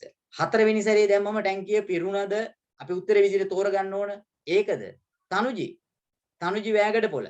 ඇත්තටම කී සැරයක් දැම්මම ටැංකිය පිරෙන්නේ? මේ දෙක අරන් යනවා. ඔව්. ඔයා කියන්නේ මොකද්ද? 5 පාරක්. අන්න හරි. ඔහොම තමයි ඔයාට තේරෙන්නේ දැන්. හැබැයි දැන් අපි ඔයිට වැඩි එහාට හිතන්න ඕන. මගේ පුතේ. අහන ප්‍රශ්නේ දිහා හොඳට බලන්න තනුජි. අහන්නේ මුලින්ම ටැංකිය ජලයෙන් පිරෙන්නේ සුනිල් කීවරක් ජලය දැමූ පසු. එහෙනම් උදිත ඇත්තටම ටැංකිය පිරුණේ කී සැරයක් දැම්මමද? 4 පාරක්. ලීටර් 10 වුණානේ. ආයේ ලීටර් 10 වුණා. තේරුණාද? ආයේ සුනිල් යන්නේ නැහැ. ආයේ මල්ලි ළඟ වෙන්නේ නැහැ ගන්න දෙකක්. ඒ සුනිල් ළඟ ඉන්නවනේ. තේරුණාද? ආයේ සුනිල් යන්නේ නැහැ තවත් වතුර ගේන්න. දැන් ටැංකිය පිරලා තියෙන්නේ. පැහැදිලිනේ කියන දේ. දැන් ටැංකිය පිරලා තියෙන්නේ. අපි ප්‍රශ්නේ අහන්නේ ටැංකිය පිරෙන්නේ කී සැරයක් ජලය දැම්මමද? ඇත්තටම ඉතින් 4 සැරයක් දැම්ම ලීටර් 10 වුණා. ආයේ මල්ලි දෙකක් ගත්තත් අපිට එකයි නැතත් එකයි. අපිට වැඩක් නැහැ. අහන ප්‍රශ්නෙට උත්තරේ එහෙනම් පුතේ 4 සැරයක් දැම්මම ටැංකිය පිරෙනවා කියලා අපි තෝරගන්නවා. පැහැදිලිද? එතකොට මේ කතාවක් නේ තියෙන්නේ. මේක ලස්සනට ඇඳලා ඕන කෙනෙකුට හදන්න පුළුවන්. ඔයාලට එක සැරේට මේක අඳින්න බෑ. හැබැයි ඔයාලට පුළුවන් වෙනවා මේ මාසේ මගේ පන්ති තුල ඔයාලා ඉන්නවා. ඒ වගේම මම දැම්මම කියනවා. මගේ පන්තියට ඔයාගේ යාළුවෙක් කවුරු හරි සම්බන්ධ කරන්න ඉන්නවනම් අම්මගේ යාළුවෙක් දුවෙක් පුතෙක් සම්බන්ධ කරන්න ඉන්නවනම් දැම්ම සම්බන්ධ කරන්න කොහොමත් ඉදිරියේදී මගේ පන්තියට තවත් අලුතෙන් ළමයි ගන්නෙ නැහැ. මේ මුලින් ඉඳලා හදාගෙන යන පිරිසට විතරයි අපි අවසාන වෙනකම්ම අවස්ථාව දෙන්නේ. කවුරු හරි ඉන්නවා නම් දැම්ම මේ මාසය තුල සම්බන්ධ කරන්න. එතනින් එහාට අපිට වගකීමක් ගන්න බෑ. රයිට්? ඒකත් මතක් කරනවා. මොකද ඊට පස්සේ මේ ලං වෙලා තමයි ඔයාලගේ අම්මලා තාත්තලාම තමයි මට කෝල් කරලා කියන්නේ අනේ සර් මෙයා හොඳම කෙනෙක්. මගේ යාළුවෙක්ගේ බෑ කියන්න එපා ගන්න කියලා. එතකොට මම ඉතින් බෑ කිව්වම ඔයාලගේ අම්මලා තාත්තලාත් මගෙත් එක තරහින් තමයි ඉන්නේ. තේරුණාද? එහෙම වෙන්නේ නැහැ. දැම්ම ඔන්න කිව්වා. පස්සුව ළමයි මගේ පන්තියට ගන්නෙ නැහැ. දැම්ම සම්බන්ධ වෙන කට්ටියට පමණයි අවස්ථාව තියෙන්නේ. රයිට්. එහෙනම් අපි උත්තරේ එහෙම තියලා අපි යනවා ඊළඟ ප්‍රශ්නෙට. රයිට්. දැන් බලන්න. ඉතින් හරි ලස්සන දේවල් නේද? වතුර අරන් පුරවනවා, මල්ලි අරන් යනවා. නියම කතන්දර තියෙන මේ ගැටලුව වල. ඉතින් ආස හිතෙනවා අද මේ ගණන් කීපයක් කියලා දුන්නාට පස්සේ ඔයාලගේ ආසම විෂය වෙන්නේ ගැටලු කියලා මට හිතෙන්නේ. රයිට්. අපි යනවා ඊළඟට. දැන් මේක කරන්න දුන්නා නම් අයියෝ මේක එපා වෙනවා අමාරුයි කියලා හිතෙන්නේ නැති. දැන් බලන්නකෝ මේ ගණන් අපි තාම 4යි කතා කරේ. ආසේ 3ද නැද්ද කියලා ඔයාලම කල්පනා කරන්න. ඊළඟට බලන්න පුතේ. තියෙනවා සරත් ළඟ රුපියල් 2.81 හා 5.81 වලින් රුපියල් 23. හරි? 2.81 හා 5.81 වලින් තියෙන්නේ රුපියල් 23යි. එහි තිබිය හැකි රුපියල් 2.81 ගණන කීයද? බලන්නකෝ ඉතින් මේවා හදන ශාස්ත්‍ර බලන්න ඕනේ. අපි දන්නවද එයාගේ ළඟ 2.81 ගන්න නේද? ඔයාලා දන්නවා 1 නැත්නම් අංජනම බලන්න. එහෙම එකක් නැහැ මේ ගැටලුවේ. මේ ගැටලුව හරියම ලේසි ගැටලුවක්. දැන් අපිට දීලා තියෙනවනේ තොරතුරු. මේ තොරතුරු අනුව අපිට අංගල හොයාගන්න පුළුවන් මොකද්ද? මෙයාගේ ළඟ තියෙන්නේ රුපියල් 2.81 5.81. ඒ කාසි වල වටිනාකම රුපියල් 23යි. අපෙන් අහනවා අන්තිමට 2.81 ගණන කීයද කියලා. මගේ පුතේ මේ ගාන හදන්න ඔච්චර මහන්සි වෙන්න දෙයක් නැහැ. 2.81 කීයක් වෙන්න පුළුවන්ද කියලා තියෙනවා. එක්කෝ 2.81 3ක් වෙන්න පුළුවන්. එහෙම නැත්නම් 2.81 4ක් වෙන්න පුළුවන්. නැත්නම් 2.81 6ක් වෙන්න පුළුවන්. හැබැයි තියෙන්න ඕන රුපියල් 23යි. තියෙන්න ඕන 2.81 5.81 පමණයි. එහෙනම් මේ උත්තර තුනෙන් මොකද්ද කියන එක හරි පහසුයි. පළවෙනි උත්තරේ බලන්න වීඩියෝස් ඔන් කරගෙන ඉන්න හැමෝම මට දන්නවපු කට්ටිය ඕෆ් කරන් ඉන්න. 2.81 පළවෙනි උත්තරේ තියෙනවා 3ක් තියෙන්න පුළුවන් කියලා. අපි ඇත්තටම බලමු 2.81 3ක් තිබුණොත් 2.81 3ක් කියන්නේ රුපියල් 6යි කියලා අපි හැමෝම දන්නවා. ඉතුරු වෙන ගණන 5.81 වලින් තියන්න පුළුවන්. අන්න එහෙමනම් 2.81 3යි කියන උත්තරේ ගන්න පුළුවන්. මම කියන දේ තේරෙනවද? 2.81 එයාගේ ළඟ තියෙන්නේ 5.81. පළවෙනි උත්තරේ දීලා තියෙනවා 2.81 3යි තියෙන්නේ කියලා. පළවෙනි උත්තරේ දීලා තියෙනවා 2.81 3යි තියෙන්නේ කියලා. අපි බලමු ඇත්තටම 2.81 3යි නම් එයාගේ ළඟ තියෙනවා රුපියල් 6ක්. 2.81 වලින්ම රුපියල් 6ක් තියෙනවා. හැබැයි මෙයාගේ ළඟ තියෙන රුපියල් 23යි කියලා අපිට දීලා තියෙනවා. තියෙන්නේ රුපියල් 23යි. එහෙනම් මේ රුපියල් 23න් අර 2.81 3 අයින් කරනවා නම් ඒ කියන්නේ රුපියල් 6ක් අයින් කරාට පස්සේ බලන්න ඉතුරු වෙන මුදල කීයද කියලා. අපි දන්නවා 13න්ම 6ක් අඩු කරාම ටග්ගල මට කියන්න අපේ 13න් 6ක් අඩු කරලා කියන්නේ ඉක්මනින් සසිරු වීඩියෝ එක ඔෆ් කරානේ. සසිරුට අග්ගල කියන මගේ පුතා 13න් 6ක් අඩු කරාම අටගල උත්තර දෙන්න ඕනේ. ඉතින් මේ කට්ටියකින් මේ අහන්නේ උත්තර අහන්නේ එක්තරා හේතුවක් නිසා. නමුත් නෑ මයික් එක අන 6යි. 6යිද? ඒ 13න් 6යි. ඒකනේ. 13න් 6ක් අඩු වුණාම 7යි. එතකොට මගේ පුතේ මෙතන තියෙන 1යි. ඒ 1 ඔන්න පල්ලෙහෙට දානවා. එතකොට රුපියල් 17ක් තියෙන්න ඕන රුපියල් 5.81 වලින්. අනේ මට තේරෙන්නේ නෑ. දැන් මට කියන්න බලන්න අනුග රුපියල් 17ක් තියන්න පුළුවන්ද 5.81 වලින්? බෑ සර්. බෑනේ. එහෙනම් මේ පළවෙනි උත්තරේ ගන්න පුළුවන්ද 2.81 3යි කියලා? ගන්න බෑ. දැක්කනේ මෝඩ විදියට අපිට උත්තර දීලා තියෙන්නේ. නේද? 3යි කියලා දීලා තියෙන්නේ. 2.81 3කුයි අනිත් ඉතුරු වෙන රුපියල් 17 රුපියල් 5.81 වලින් තියන්න බෑ. එහෙනම් ඉතින් අපි දන්නවා පැහැදිලිවම මේ පළවෙනි උත්තරේ වැරදි කියලා. පළවෙනි උත්තරේ ගන්න බෑ. ඒ වගේ දෙවෙනි උත්තරෙත් අපි ওই විදියට අපි කරලා බලනවා. දෙවෙනි උත්තරේ නම් තියෙනවා 2.84යි කියලා. එහෙනම් බලමු අපි 2.84ක් තියෙනවා නම් එතන තියෙනවා රුපියල් 8ක්. 2.84යි නම් රුපියල් 8ක් තියෙනවා. හැබැයි මෙතන තියෙන්න ඕන රුපියල් 23ක්. ওই 23න් 8ක් අයින් වෙනවා 2.81 කියලා. එතකොට ඉතුරු වෙන්නේ කීයද කියලා අපි බලන්න ඕන. ඉතුරු වෙන්නේ කීයද? අපිට පේනවා 3න් 8ක් බෑ. 13න් 8ක් විදත් හේරත්. මේ 13න් 8ක් අඩු වුණාම කීයද? විදත්ට දාඩියයි ෆෑන් එකක් දාගන්න. විදත් හේරත් කියන ඩක් ගාලා 13න් 8ක් අඩු වුණාම කීයද? ඕ ටක් ගාලා උත්තර දෙන්න ඕනේ. හා 13න් 8 5යි. 5යි. ටක් ගාලා උත්තර දෙන්න ඕන. හරිද? දැන් මේ චූටි දේවල් අහන්නේ ඇයි කියලා මම පස්සේ කියන්නම්. හරි? 13න් 8ක් අඩු වුණාම 5යි. අපි දන්නවා මෙතන ඉතුරුනේ 1යි. අන්න ඒ එකක් දැම්මම අපි දන්නවා රුපියල් 15ක් තියෙන්න ඕන. එතකොට මේ 2.81 වලින් 8යි 5.81 වලින් 15ක් තියෙනවලු. 5.81 වලින් 15ක් තියන්න පුළුවන්ද විදිහට? පුළුවන්. පුළුවන් නේ. අපි දන්නවා පහේ කාසි වලින් 3ක් තියෙනවා. ඒ කියන්නේ පහේ කාසි 3ක් කියන්නේ රුපියල් 15ක් හැදෙන්නේ. ඉතින් ඇත්තනේ කතාව. දෙකේ කාසි 4ක් තියන්න පුළුවන් ඒ වගේ. නේද? දෙකේ කාසි 4ක් තිබුණොත් අපි දන්නවා එතන රුපියල් 8ක් වෙනවා. පහේ කාසි 3ක් තියෙනවා නම් අන්න රුපියල් 23ක් හැදිලා තියෙනවා. දැන් කාසි මුළු කාසි ගණනත් අපි දන්නවා. කොහොමද? දෙකේ කාසි 4යි පහේ කාසි 3යි. ඔක්කොම කාසි 7කුත් තියෙනවා. බලන්නකෝ මේ ගානේ ඇතුලේ තියෙන ඔක්කොම ටික අපිට අහු වෙනවනේ මේ වගේ වැඩේ කරා නම්. නේද? අපි මේකට කියනවා පිළිතුරු ආදේශ කිරීම. ඔයාලට තවත් සැකනම් ඊළඟ උත්තරෙත් ආදේශ කරලා බලනවා. ඒකත් මේ වගේම එයිද නැද්ද කියලා. බලමුද පොඩ්ඩක්.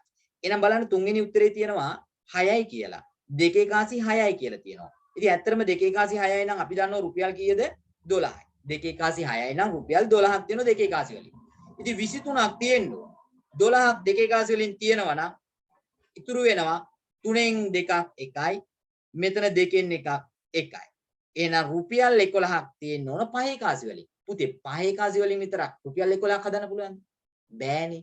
පහේ කාසි දෙකක් කියන්නේ 10යි. ඉතින් තවත් රුපියලක් තියෙනවා විතරයි රුපියල් 11ක් වෙන්නේ. එහෙනම් කිසිම විටක දෙකේ කාසි 6ක් තියෙන්න බෑ එතන. දෙකේ කාසි 3ක් තියෙන්න බෑ. තියෙන්න පුළුවන් වෙන්නේ දෙකේ කාසි 4ක් පමණයි. පැහැදිලි ඇති. right? කාටද ඇහෙන්නේ නැත්තේ අත්තනායක? අත්තනායකට ඇහෙන්නේ නැත්නම් ඇහෙන්නේ නැත්නම් ඉතින් මම මේ දැන් කියලා වැඩකුත් නැහැ නේද? ඇහෙන්නේ නැලු. එයාගේ ගැටලුවක් තියෙන්නේ. ඒක එයාගේ වොලියුම් වැඩි කරගන්න ඕන. මගේ නම් උපරිම හයියෙන් කියනවා. තා පොඩි වෙලාවකින් අනිවාර්යෙන් එහා පැත්තේ ගෙවල් වලින් සද්ද දානවා සර් කෑ ගහනවා කියලා. තේරෙනවද? ඊට වැඩි හයියෙන් කෑ ගහන්න බෑ. මම හයියෙන්මයි කතා කරන්නේ. හරි? එයාගේ වොලියුම් වැඩි කරගන්න. අපි යනවා ඊළඟ ගානකට. මේ ගණන් නැවත වතාවක් අහන්න ඔයාලා. right? ඊළඟට බලන්න. හරි පහසු ගණනක් ආදේශනය හා සම්බන්ධ මේ අවුරුදු දෙකක්වත් ඇවිල්ලා නැහැ. ඒ වුණාට ඉතින් අපි මේවා ඉගෙන ගන්නවා. මේවා තමයි විභව්‍යතා මාන කියලා කියන්නේ. හොඳයි. දැන් බලන්න මේ ප්‍රශ්නේ රුපියල් 245 DEM ලෙසද රුපියල් 130 CLN ලෙසද ඉංග්‍රීසි අකුරු යොදා සටහන් කර තිබුණි. ඔයාලා බලන්න කඩේට ගියාම බඩුවක් ගන්න ගියාම ඒ මුදලට යටින් ලියලා තියෙනවා ඉංග්‍රීසි අකුරු වලින්. ඕක දිහා බලලා තමයි කීයක් අඩු කරනවද නැද්ද කියලා මුදලාලි කියන්නේ. රහස් භාෂාවෙන් ඒ මිල ගණන් දාලා තියෙන අඩු කරන්න පුළුවන් ගණන් මිල ගණන් දාලා තියෙන්නේ. ඉතින් ඒ වගේ ගණනක් තමයි මේ තියෙන්නේ. එදිනෙදා වැදගත් වෙන දේවල්. ඒක නිසා අපි බලමු. මේකේ තියෙනවනේ මේ සෑම ඉලක්කමකටම අකුරක් දීලා තියෙන්නේ. 2 4 5 කියන ඉලක්කම් තුනට දීලා තියෙන පිළිවෙලින් D E M කියලා. right? මේක අපිළිවෙලින් තියෙයි කියලාවත් නැහැ. ඒ නිසා අපි දන්නවා පැහැදිලිවම 2ට D අකුර 4ට E අකුර 5ට M අකුර. ඊළඟට දීලා තියෙනවා 130ට C L N කියලා අකුරු තුන. අපේ අවසානයේ අහනවා 435 4 3 5 කියන ඉලක්කම් තුනට ගැලපෙන අකුරු තුන මොකක්ද කියලා යහන්නේ. 435 සටහන් කර ඇති අකුරු තුන කුමක්ද කියලා හොයනවා නම් අපිට ටක් ගාලා හොයන්න වෙන මුලින් තියෙන 4. පුතේ 4ට දීලා තියෙන E අකුර. අපි බලන්න ඕන උත්තර වලින් E අකුර මුලින් තියෙන උත්තරේ මොකක්ද කියලා. මේ වේගෙන් උත්තරේ හොයන ක්‍රමය. E අකුර මුලින් තියෙන උත්තර දෙකක් තියෙන නිසා අපි දන්නවා පැහැදිලිවම තුන්වෙනි උත්තරේ ගන්න බෑ. E අකුර මුලින් තියෙන වගේම 3 කියන ඉලක්කමට ගැලපෙන අකුර මොකක්ද කියලා හොයා ගන්නවා. අන්න 3 කියලා කියන්නේ L අකුර. එහෙනම් E L කියලා පිළිවෙලින් තියෙන උත්තරේ තෝරගෙන අපි ටක් ගාලා උත්තරේ තෝරගන්නවා අංක 1 කියලා. හරිද? ඔන්න ඔය වගේ අමාරු ගැටලු ඇතුලේ ලේසිම දේවලුත් තියෙනවා. හරිද? ආදේශනය හා සම්බන්ධ විභව්‍යතා මාන වලින් එකක්. ඉතින් මේ වගේ ආදේශනයක් ආවොතින් ඔන්න ක්‍රමය අපි හදා ගන්න. ඊළඟට බලන්න ඊළඟ ප්‍රශ්නේ අපෙන් අහනවා බිස්කට් පෙට්ටි 14ක් කඩේ සිට ගෙදරට ගෙන ඒමට සමන්ට අවශ්‍ය විය. උවමනාවෙන් අහගන්න. දැන් කවදාවත් විභාගයේ ප්‍රශ්න පත්‍රයේ මේ ප්‍රශ්නෙම එන්නේ නැහැ. හැබැයි මෙවැනි ප්‍රශ්නයක් චුට්ටක් වෙනස් කරලා ආවොතින් මේ කතා කරන විදිය මේක අහගෙන හිටියනම් මේක තේරුම් ගත්තනම් ඔයාට මේ ප්‍රශ්නෙට උත්තර ඉතා ඉක්මනින් හොයාගන්න පුළුවන්කමක් ලැබෙනවා. ඒක නිසා උවමනාවෙන් අහන්න. 7 වෙනි ප්‍රශ්නේ කියනවා බිස්කට් පෙට්ටි 14ක් කඩේ සිට ගෙදරට ගෙන ඒමට සමන්ට අවශ්‍ය විය. ඔහුට එකවර ගෙන ආ හැක්කේ පෙට්ටි 4කි. එක සැරේට ගේන්න පුළුවන් වෙන්නේ පෙට්ටි 4යි. සාමාන්‍ය දෙයක් නේ. නේද? ওই පෙට්ටි ගොඩක් 14ම එක සැරේට අරන් එන්න බෑනේ. යාට අත් දෙකයි තියෙන්නේ. අනිත් ඒවා බාරත් ඇති බිස්කට් පෙට්ටි නිසා එක සැරේට ගේන්න පුළුවන් වෙන්නේ 4යි. ඒ අනුව පෙට්ටි සියල්ල ගෙන ඒමට යා යුතු අවම වාර ගණන වන්නේ. අවම ගමන් වාර ගණන කීයද කියලා අහන්න. අවම ගමන් වාර ගණන. දැන් ගමන් වාර ගණන කිව්වහම ගෙදර මෙතන, කඩේ මෙතන, එහෙනම් ගෙදර ඉඳලා කඩේට ගිහිල්ලා ආයෙමත් ගෙදරට එන එක තමයි එක වාරයක් වෙන්නේ. තේරුණාද? ගමන් වාර ගන්න. දැන් මේ ගානම විභාගෙදී අහන්න පුළුවන්. නිවසේ සිට කඩේට යෑමටත් කඩේ සිට නිවසට ඒමටත් ගමන් කරන වාර ගණන. එතකොට එහෙනම් මේක එකක් වෙනවා මේක තව එකක් වෙනවා. හරිද? ඔන්න ඔය වගේ ප්‍රශ්නේ ඇතුලේ ප්‍රශ්න තියෙනවා. එතකොට ඒව ඔයාලා විසඳ ගැනීමේ හැකියාවක් ලැබෙයි මේක ඉස්සෙල්ලා තේරුම් ගත්තොත්. මේක අහන්නේ අවම ගමන් වාර ගණන. දැන් හොඳට බලන්න. අවම ගමන් වාර ගණන නම් පෙට්ටි 14ක් තියෙනවා නම් එක සැරේකට ගේන්න පුළුවන් වෙන්නේ පෙට්ටි 4යි නම් මේ 14 මොකද්ද කරන්න ඕන කියලා මට පොඩි හරි අදහසක් තියෙනවා නම් කවිෂ තේජාන් මේ 14 4 ගානේ ගෙදර ගේන්න ඕන කියලා කියන්නේ. මේක මොකද්ද කරන්න ඕන මේ 14ට? පෙට්ටි 14ට 14 4ෙන් බෙදෙනවා. අන්න බලන්න නියමයිනේ. 14 කියන මේ පෙට්ටි ගොඩ 4 ගොඩවල් කීයක් තියෙද කියලා බලන්න ඕන. 4 ගොඩවල් කීයක් තියෙද කියලා බලන්නේ. එහෙනම් අපි බලන්නේ කොහමද? 14 4ෙන් බෙදන්න නේ තියෙන්නේ. මොකද 4 4 නේ ගෙදර ගේන්නේ නේද? අන්න 14 අපි 4ෙන් බෙදුවම අපි දන්නවා 4 වරක් 3 තමයි 12ක් වෙන්නේ. හැබැයි දෙකක් ඉතුරු වුණා. දැන් මාර වැඩි. දැන් 3 සැරයක් ගියොත් ඔන්න ගෙදර ගේන්න පුළුවන් මේ පෙට්ටි 14යි දැන් 4 ගොඩවල් 3යිනේ තියෙන්නේ නේද? දැන් පමුදිති ලෝකා. දැන් මොකද්ද මේකට වෙන්නේ? දැන් 4 ගොඩවල් නම් 3යි තියෙන්නේ. එතකොට වාර 3යිද යන්න ඕන කඩේට මේ පෙට්ටි ටික ගේන්න? නෑ සර් ඉතිරි දෙක ගේන්නත් අවසරයක් යන්න ඕනේ. ඉතිරි දෙක ගේන්න තව සැරයක් යන්න ඕන. 4 4 ගෙනාවොත් 3 සැරයයි. හැබැයි පෙට්ටි 12යි ගේන්න පුළුවන්. 4 වරක් 3 12යිනේ. එතකොට ඉතුරු වුණා පෙට්ටි දෙකක් පුතේ. ඒ පෙට්ටි දෙකක් ගේන්න තවත් එක සැරයක් යන්න ඕන. එහෙනම් ඔක්කොම 4 සැරයක් යන්න වෙනවා කඩේට. හරිනේ? ඉතින් සරල දේවල් තියෙන්නේ. ඉතින් ඕනකට වැඩිය ඕනම ගාණක් ගැන වැඩිය හිතන්නත් එපා.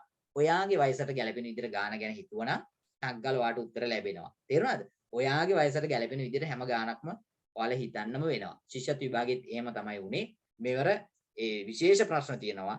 5 වසරේ දරුවෙක් විදිහට හිතලා උත්තරේ දෙන්න ඕනේ ඒවා. එතකොට වැඩිහිටියෙක් විදිහට හිතුවම සමහර විට මාකින් එකේ තියෙන උත්තරේ නෙවෙයි වෙනස් උත්තර තමයි තියෙන්නේ. එහෙම වෙලා තිබ්බා මේ සැරේ පේපර් එකේ. මම ඔයාලට ඒක පෙන්නනවා සාකච්ඡා කරද්දී. අපි යනවා ඊළඟ ප්‍රශ්නෙට. හොඳට බලන්න. සඳුන්ගේ නිවසේ ඇති ඔරලෝසුවේ වේලාව નિયમિત වේලාවට වඩා මිනිත්තු 10ක් අඩුයි. දැන් ඔහොම වෙන්න පුළුවන් නේ. දැන් ඔයාලගේ ගෙවල් වලත් සාමාන්‍යයෙන් හැමදාම තියෙන්නේ බැටරිය බහගෙන එනකොට මිනිත්තු 10ක් විතර අඩුවෙන් යනවා. ඕක වෙන දෙයක්. මේ බලන්න එදිනෙදා වෙන කතන්දර. ඊට පස්සේ කියනවා ඒ අනුව පෙරවරු 6:30ට නිවසින් පිටත් වූ සඳුන් පාසලට යන විට නිවැරදිව වේලාව පෙන්වන පාසලේ ඔරලෝසුවේ වේලාව පෙරවරු 7:10 විය. ඉස්කෝලේ වේලාව හරියි. ඉස්කෝලේ ඔරලෝසුවේ වේලාව හරියි. ඒකේ බැටරි බහලා නැහැ. ගෙදර එකේ තමයි බැටරි බහලා තියෙන්නේ. එතකොට වේලාව 7:10 වෙනකොට මෙයා ඉස්කෝලේට ගිහිල්ලා තියෙනවා. හරි වේලාව 7:10 වෙනකොට. ඔහුට නිවසේ සිට පාසලට ඒමට ගත වූ කාලය මිනිත්තු කීයද කියලා අපෙන් අහනවා. ඉතින් දැන් අපි මොකද කරන්න ඕනේ මේ ගාන හදන්නම දෙයක් තියෙද කියලා බලන්නකෝ. ඔයාලට ගාන තේරෙනවා ඇති. දැන් මේක කලින් කියවලා හදන්න උත්සාහ ගන්නපු නිසා මම එක සැරයක් කියන්නේ. හරිද? එතකොට කලින් කියවලා උත්සාහ ගත්තා නම් මේ ගාන හැදුව හැටි කොහමද? හදන්න ඕන කොහමද කියලා ඔයාලට අංගල ඔළුවට එනවා. කලින් කියවපු නැති කට්ටිය පොඩ්ඩක් අමාරුයි. ඒක නිසා නැවත වතාවක් මම කියන හොඳින් අහගන්න. සඳුන්ගේ නිවසේ ඇති ඔරලෝසුවේ වේලාව નિયમિત වේලාවට වඩා මිනිත්තු 10ක් අඩුයි. වේලාව මිනිත්තු 10ක් අඩුවෙන් යන්නේ. දැන් ඔය ඔරලෝසුවේ වේලාව මිනිත්තු 10ක් අඩුවෙන් යන ඔරලෝසුවේ වේලාව 6:30ට නිවසින් පිටත් වූ සඳුන් පාසලට යන විට නිවැරදි වේලාව පෙන්වන ඔරලෝසුවේ වේලාව 7:10යි. ඔහුට නිවසේ සිට පාසලට යන කොච්චර වේලාවක් ගත වුණාද කියලා අපෙන් අහන්නේ. දැන් ඇත්තටම මේ 6:30යි කියන වේලාව ඔරලෝසුවේ 6:30යි කියන වේලාව right 6:30යි කියන වෙලාව පහන් දුමිඳු අත්තනායක මොහරි ගැටලුවක් තියෙනවා නම් කියන්න පුතා. පහන් මයික් ඔන් කරන්න.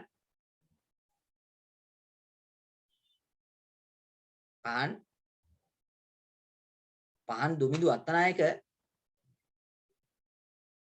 මයික් ඔන් කරන්න. කොහොමද ඉතින්? නෑ නේ. හරි. එතකොට මෙහෙමයි මේ කියන දේවල් අහගෙන ඉන්න වෙන වෙන ස්ක්‍රීන් අතපත ගන්නට මැසේජ් ටයිප් කරන්න අවශ්‍ය වෙන්නේ නැහැ. මොන හරි මට කියන්න තියෙනවා බය නැතුව මයික් ඔන් කරලා කතා කරන්න මගෙත් එක්ක. හොඳද? දැන් මේ ඔන්ලයින් කියලා මයික් ඔන් කරා කියලා බනින්නේ අර මේ නෑනේ. හැබැයි වැදගත් දෙයක් අහන්න විතරයි මයික් ඔන් කරන්න ඕනේ නැතුව වෙන වෙන ඒවා අහන්නේ නෙවෙයි. හරිද? ප්‍රශ්නයක් නම් කතා කරන්න ඕනේ. ටයිප් කරන්න එපා. ඔයාගේ හිත වෙන තැනකට ගියොත් එහෙම ඔය මැසේජ් එක ටයිප් කරනකොට හිත කොහමද ඉතින් මේක දිහා අහගෙන මම ටයිප් කරන්න බෑනේ කීයටවත්. එතකොට ඔයාලට අපරාධයක් වෙනවා ඈ.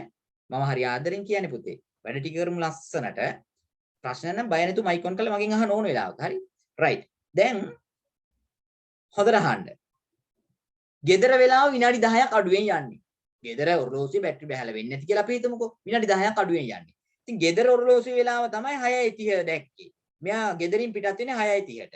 ඇත්තටම මට කියන්නකෝ මේක විනාඩි 10ක් අඩුවෙන් යනවා කියලා කතාව තියෙනවනේ ඉතිලෝක්කයා. එතකොට මේක විනාඩි 10ක් අඩුවෙන් යනවා නම් ගෙදර ඔරලෝසුවේ 6:30 වෙනකොට නිවැරදි වෙලාව කීයද වෙන්න ඕන? ගෙදර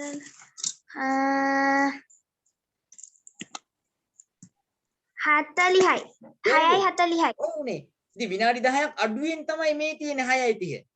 විනාඩි 10ක් අඩුවෙන් යනවා කියලානේ කියන්නේ. එහෙනම් අපි දන්නවා නිවැරදි වෙලාව විනාඩි 10ක් වැඩි වෙන්න එපයි.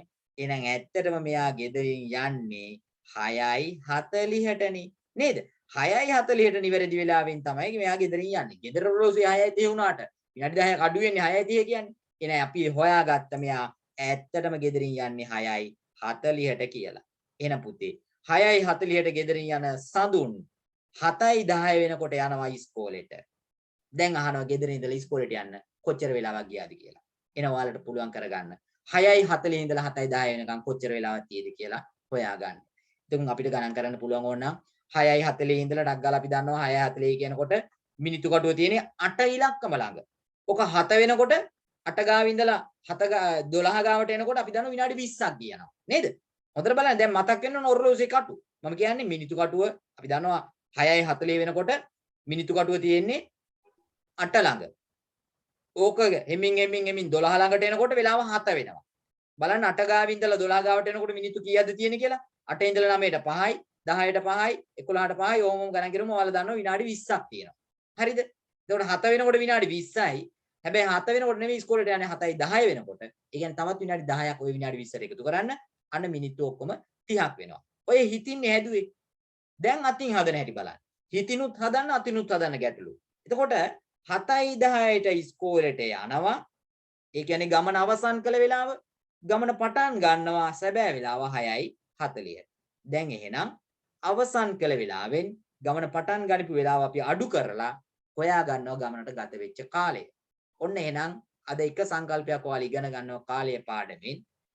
ගත වෙච්ච කාලය, ගත වුණු කාලය හොයන්න අපි කරන්නේ අවසන් කළ වෙලාවෙන් පටන් ගනිපු වෙලාව අඩු කිරීමයි කරන්නේ. හොඳට මතක තියාගන්න ගත වුණු කාලය හොයන්න අවසන් කළ වෙලාවෙන් පටන් ගනිපු වෙලාව අඩු කරනවා. හරි?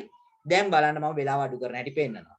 මෙන්න අවසන් කළේ 7:10ට පටන් ගත්තේ 6:40ට. දැන් හොඳට බලන්න අපි දන්නවා මේ තියෙන වෙලාවේ මේ පැත්තේ තියෙන පැය, මේ පැත්තේ තියෙන මිනිත්තු. නේද? පැය 7යි මිනිත්තු 10යි. එහෙමනේ වෙලාව දෙන්නේ. එහෙනම් මිනිත්තු 10කින් මිනිත්තු 40ක් අඩු කරන්න ඕනේ. මිනිත්තු 10න් කොහොමද මිනිත්තු 40ක් අඩු කරන්නේ? බෑනේ වැඩි කරන්න. ඒක නිසා අපි යනවා පැය පැත්තට. ඔන්න බලන්න පැය පැත්තට ගෙනහිල්ලා, පැය පැත්තෙන් ගිහිල්ලා අපි අරන් එනවා එක පැයක් මිනිත්තු පැත්තට. මට කියන්න බලන්න ඒ එක පැයක් මේ පැත්තට අරන් ආවම මේ පැත්තේ කීයක්ද වෙන්නේ කියලා හොඳට අහගෙන හිටපු දරුවෙක් විදියට භාෂිතා මට කියන්න මිනිත්තු කීයක්ද වෙන්නේ? අර 7න් එකක් මේ පැත්තට ගෙනත් දැම්මම 10 තියෙන තැනට එකක් දැම්මම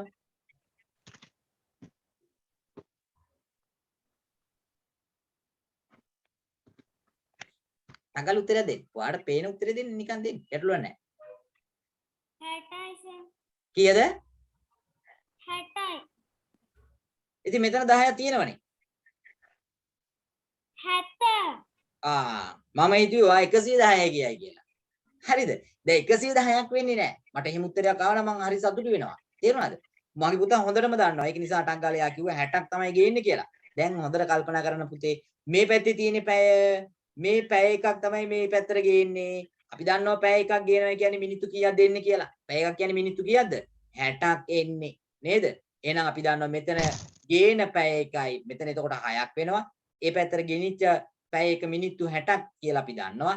එහෙනම් මේ 60යි මෙතන තියෙන 10යි එකතු වුණාම මිනිත්තු 70යි. ඒ මිනිත්තු 70න් තමයි 40 අඩු වෙන්න ඕන. මිනිත්තු 70න් 40 අඩු කරාම අපි දන්නවා 30යි වෙන්නේ. එහෙනම් ඔන්න මිනිත්තු පැත්තේ 30යි. අපි දන්නවා මේ 7න් එකක් මේ පැත්තට අරන් ගියපු නිසා මෙතන තියෙන්නේ 6යි. පුතේ 6න් 6ක් අඩු කරාම බිඳුවයි. ඒ කියන්නේ පැය පැත්තේ ඉලක්කමක් නැහැ. පැය පැත්තේ අගයක් නැහැ. අන්න ගත වෙලා තියෙන මිනිත්තු 30ක් පමණයි. අපි හිතෙනුත් හැදුවා, අතිනුත් හැදුවා. ගත වෙච්ච කාලේ හොයන හැටි අද ඉගෙන ගත්තා. අවසන් කළ වෙලාවෙන් පටන් ගනිපු වෙලාව අඩු කරන්නයි තියෙන්නේ. පැහැදිලි ඇති. අපි යනවා ඊළඟ ප්‍රශ්නයට. ඊළඟ ප්‍රශ්නේ බලන්න. අපෙන් අහනවා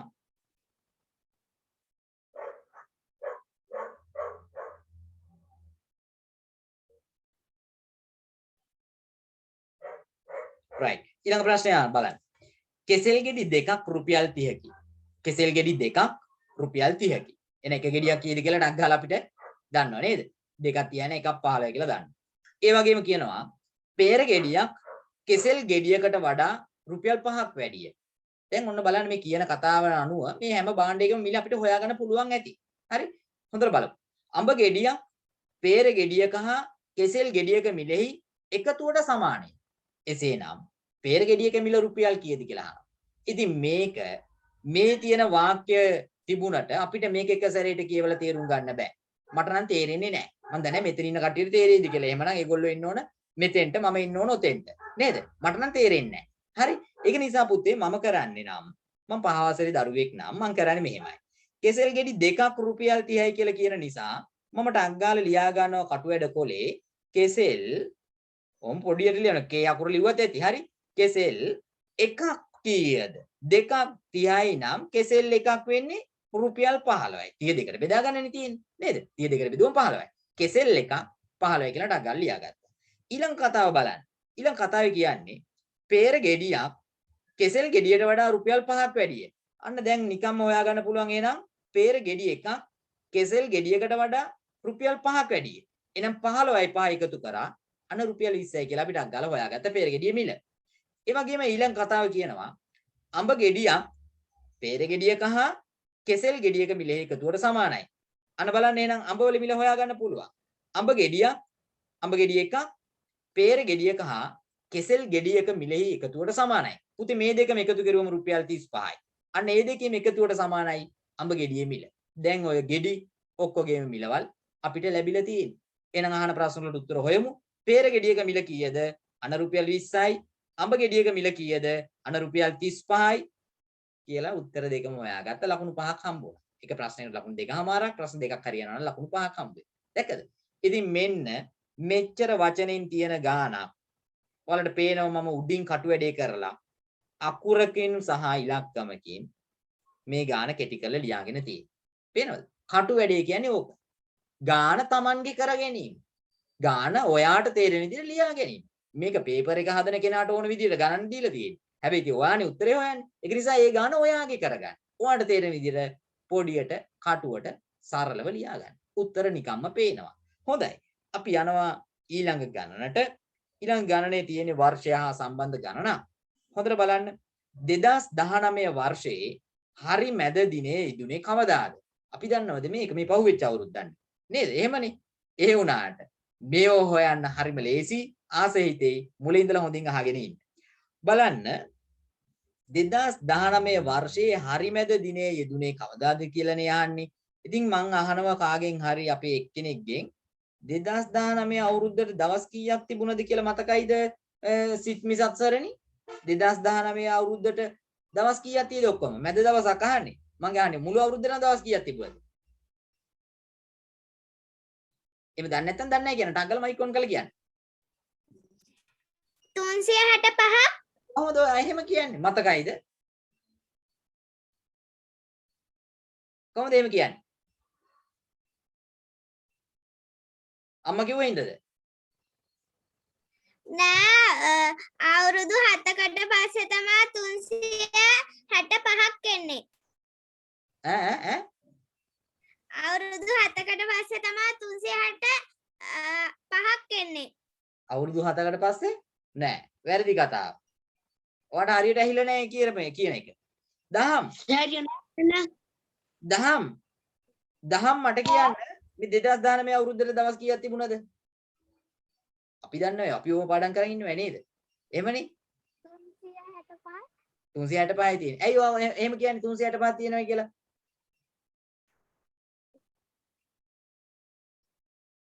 අධික අවුරුද්දක් නෙවෙයි නිසා. අන්න හරි. මොකද එහෙනම් අධික අවුරුද්දක් වෙන්නේ කොහොමද? අධික අවුරුද්දක් කියන්න බලන්න. කොහොමද අධික අවුරුද්දද කියලා හොයාගන්නේ අපි? හරියට උත්තර දෙන්නේ නැහැ ඉන්න කට්ටිය. හරි කමක් නැහැ. දැන් බලන්න. මම කියලා දෙනවා හැමෝටම මේක හොයාගන්න මෙන්න මෙහෙමයි. ඔය දහම්ල හොයාගත්තේ මෙහෙමයි. හරිද? දැන් නෑ මේ 9 වෙනි ප්‍රශ්නේට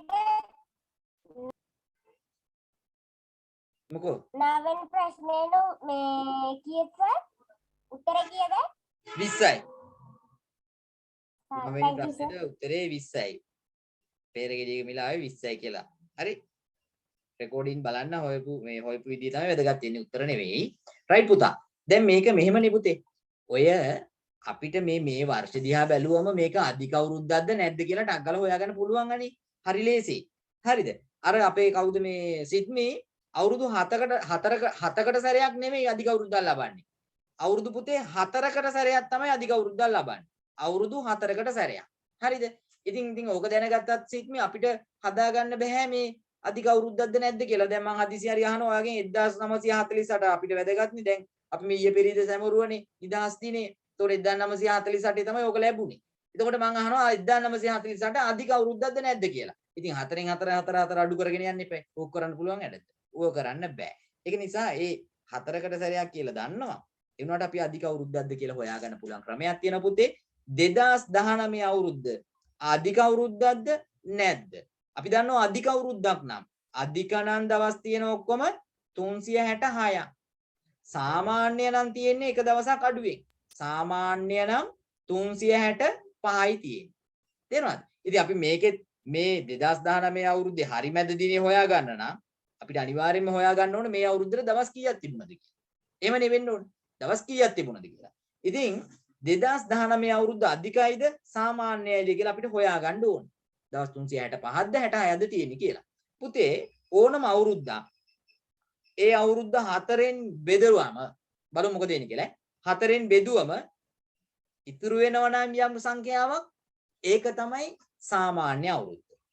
හදිසියෙන් හරි බිඳුවක් ඉතුරු වුණොත් බිඳුවක් ඉතුරු වෙනවා. එහෙම නැත්නම් හරියටම 4ෙන් බෙදෙනවා නම් ඒ තමයි අධික අවුරුද්ද.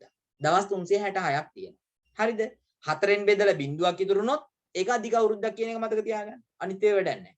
4ෙන් බෙදලා බිඳුවක් ඉතුරු වුණොත් තමයි අධික අවුරුද්දක් වෙන්නේ. ඒ කියන්නේ දවස් 366ක් තියෙනවා ඒ අවුරුද්දට. රයිට්. එහෙනම් මේක බලන්නකෝ 4ෙන් බෙදලා 20ට මාත්‍රේව තියෙන්නේ 5යි. 4ක් 5යි 20යි බිඳුවයි. එකට නෑ බිඳුවයි. බිඳුවයි 1යි 19ට මාත්‍රේව තියෙන්නේ 4 වරක් 5 20 වුණාට 4 වරක් 4 16යි. එහෙනම් 3ක් මිතුරුයි. අන්න බලන්න එහෙනම් ඉතුරු වුණානේ යම් සංඛ්‍යාවක්. ඒක නිසා අපි දන්නවා මේක සාමාන්‍ය අවුරුද්දක්. දවස් තියෙන්නේ 365යි කියලා. පැහැදිලිද? මේකෙදි මතක තියාගන්න තිබුණේ මොකද්ද? මේ ඕනම අවුරුද්දක් අධික අවුරුද්දක්ද සාමාන්‍ය අවුරුද්දක්ද කියලා හොයාගන්න ක්‍රමේ තමයි ඒ වර්ෂය 4ෙන් බෙදන්න. 4ෙන් බෙදුවට පස්සේ බිඳුවක් ඉතුරු වෙනවා නම් ඒක අධික අවුරුද්දක්. එහෙම ඉතුරු වෙන්නේ නැත්නම් ඒක සාමාන්‍ය අවුරුද්දක්. අපි දන්නවා අධික අවුරුද්දක් නම් දවස් 366ක් තියෙනවා. සාමාන්‍ය අවුරුද්දක් නම් දවස් 365යි තියෙන්නේ. එහෙනම් මේ අවුරුද්ද සාමාන්‍යයි. ඉතුරු වුණ 3ක් නිසා. ඒ කියන්නේ දවස් තියෙන්නේ 365යි. දැන් අපිට ගාන හදන්න හරි ලේසි. දැන් අහන්නේ හරි මැද යෙදෙන දිනය. දවස් 365කින් හරි මැද තියෙන දවස. 365න් හරි මැද ඉලක්කම තමයි හොයාගන්න ඕනේ. මොකද්ද කරන්න ඕන හංසිකා සෝමපුර? 365න් මැද දිනය හොයාගන්න නම් 365 මොකද කරන්න ඕන? මැද එක හොයාගන්න. හංසිකා තේරුණාද නැහැ? මේ 365න් හරි මැද දිනය හොයාගන්න නම් 365ට මොකද්ද කරන්න ඕන ඉස්සෙල්ලම? තේරෙන්නේ නැහැ. right. දෙකෙන් බෙදලා දෙකෙන් බෙදෙනවා. right. එහෙම කිව්වට හරියන්නේ නැහැ නේ. ඒ දවසට ඒ දවස් 365යි තියෙන අමතක කරන්න එපා. ඔන්න තියෙනවා දවස් 11ක්. දවස් 11ක් තියෙනවා. හරිද? පළවෙනිදේ ඉඳලා 11 වෙනිදා වෙනකන් ඔන්න දින ටික තියෙන්නේ. මම අහනවා මෙන්න මේ දින 11න් හරි මැද තියෙන දිනය මොකක්ද කියලා. දැන් කොහොමද ඒක හොයන්නේ? එකේ ඉඳලා 11ට දින 11ක් තියෙනවා. මේ දින 11න් හරි මැදට යෙදෙන දවසට යෙදෙන දිනේ මොකද්ද කියලා. අපි මොකද කරන්න ඕන? 11 බෙදෙනවා ඩක් ගාලා දෙකේ. අන්න එහෙනම් 5යි 10යි එකක් ඉතුරුයි. තේරුණාද? 11 බෙදුවම 5ක් එනවා උත්තරේ. එකක් ඉතුරු වුණා. එහෙනම් මට කියන්න බලන්න විනුදි රත්නායක. දැන් 11 දෙකට බෙදුවම 5යි උත්තරේ එන්නේ. මේ එකේ ඉඳලා 11 වෙනිද වෙනකන් හරි මැද යෙදෙන දිනේ මොකක්ද එහෙනම්? 5ද එහෙම නැත්නම් වෙන මොකක් හරි ගන්න. දෙකට බෙදුවම 5 ආවි උත්තරේ. 6 6 නෙවෙන්නේ. ඇයි දන්නවද? 1 2 3 4 5 මේ තමයි 6. 7 8 9 10 කියලා මෙතනක් තියෙනවා ඉලක්කම් ටික. right? දැන් හොඳට බලන්නකෝ. හරි මැදේ දෙන හැටි හොඳට බලන්න. මෙන්න 1යි මේ පැත්තේ 1යි 2යි 3යි 4යි 5යි. මේ පැත්තට තියෙන්නේ දවස් 5යි. මේ පැත්තේ තියෙනවා 1යි 2යි 3යි 4යි 5යි. මේ පැත්තේ තියෙනවා දවස් 5යි. ඔන්න මැද තියෙන්නේ 6 වෙනි දවසේ. දෙපැත්තේම 5 5 තියෙනවා. තේරුණාද? දෙකට බෙදුවම ඉතුරු වෙනවනේ එකක්. පේනවද? එහෙනම් 5 වෙනි දවස නෙවෙයි 5ට තව එකක් එකතු වුණාට පස්සේ අන්න එහෙනම් 6 වෙනි දවස තමයි අර දවස් 11 මැද දවස උනේ. තේරුණාද? 6 වෙනි දවස් තමයි මැද දවස උනේ. එක පැත්තක 5යි අනිත් පැත්තේ 5යි මැද වෙන්නේ 6 වෙනි දවස. මුලින් ඉඳලා බැලුවම 6 වෙනි දවස් තමයි මැද උනේ. ඕක තමයි සංකල්පය. මේ අවුරුද්දේ තියෙන්නේ 2019 දවස් 365යි පුතේ. දවස් 365 දෙකට බෙදුවම කීවෙනි දවසද මැද දවස කියලා අපිට ලැබෙනවා. දෙකට බෙදමු අපි. 1යි දෙවරක් 1 2යි එකක් ඉතුරුයි. 6 ගත්තම 16යි දෙවරක් 8 16යි. 16න් 16ක් බිඳුවයි 5 ගන්නවා.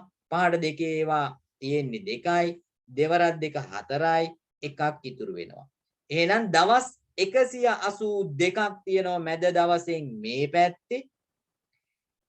ඒකේ පිටිපස්සේ තවත් දවස් 182ක් තියෙනවා. මෙන්න මැද දවස තියෙනවා මෙන්න මෙතන. එහෙනම් 180 කීවෙනි දවසද තාරුකි මැද දවසේ වෙන්නේ? 180 කීවෙනි දවසද? 180 කීයද මැද වෙන්නේ? තාරුකි 180 කීයද මැද වෙන්නේ? දැන් අර 180 කීයද තාරුකි? නෑ කලින් අහන් හිටියේ නැත්තම් බෑ මේකට උත්තර දෙන්න. 180 180. හරි. සුදම්සා රණසිංහ 180 කීයද මැද වෙන්නේ? 183 ඔව්. කලින් එක අහගෙන හිටියනම් විතරයි මේක උත්තර දෙන්න ඕනේ. දැන් ඔතන ඉස්සරහා ඉඳගෙන වාඩි වෙලා හිටියට වැඩක් වෙන්නේ නැහැ කීයටවත්. වමනාවෙන් අහගෙන. හරිද? අර දවස් 11න් මම මැද දවස හොයාගත්තේ මොකද්ද? මැද දවස හොයාගත්තේ දවස් 11ක් තියෙනවා නම් 5ක් මේ පැත්තේ 5ක් මේ පැත්තේ. එතකොට 10යි. මෙන්න මෙතන තියෙන දවස තමයි මැද දවස. ඒ කියන්නේ මෙන්න මෙතන ඉඳලා ගණන් කරාම 5යි 1යි 6. ඉතුරු වෙන දවස් තමයි උනේ නේද? 11ක් දෙකට බෙදුවම එන්නේ 5යිනේ. 5යි අර ඉතුරු එක එකතු කරාම තමයි මැද දවස උනේ. ඉතින් මෙන්න 365 දෙකට බෙදුවා 182ක් වුණා. එහෙනම් අපි දන්නවා එක පැත්තක තියෙන 182යි පිටිපස්සේ තියෙනවා තවත් 182ක් දවස්. මැද එක දවසක් තියෙනවා. ඒ දවස තමයි එන 183 වෙනි දවස.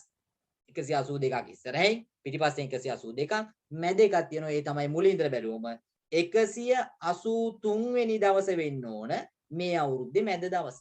දැන් ඔන්න යන්තමට වගේ අපි මේ ගාන හදන්න යන්තමට වගේ හදාගෙන ඉවරයි දැන් භාගයක්. හැබැයි අපෙන් අහන්නේ මැද දිනේ යෙදුනේ කවදාද කියලානේ. 183 කියන උත්තරයක් නැහැනේ. යෙදෙන්නේ මොන මාසේ කවද්ද කියලා හොයන්න තියෙන්නේ. බලන්නකෝ ඒක හොයන හැටි. දැන් ගාන හදාගෙන ඉවරයි වගේ තමයි. තව චූටි දෙයයි තියෙන්නේ. right? තව චූටි දෙයයි තියෙන්නේ. 183 වෙනි දවසේ වෙන්න ඕන අවුරුද්දේ මැද දවස. එහෙනම් අපිට කරන්න තියෙන එකම දෙයයි.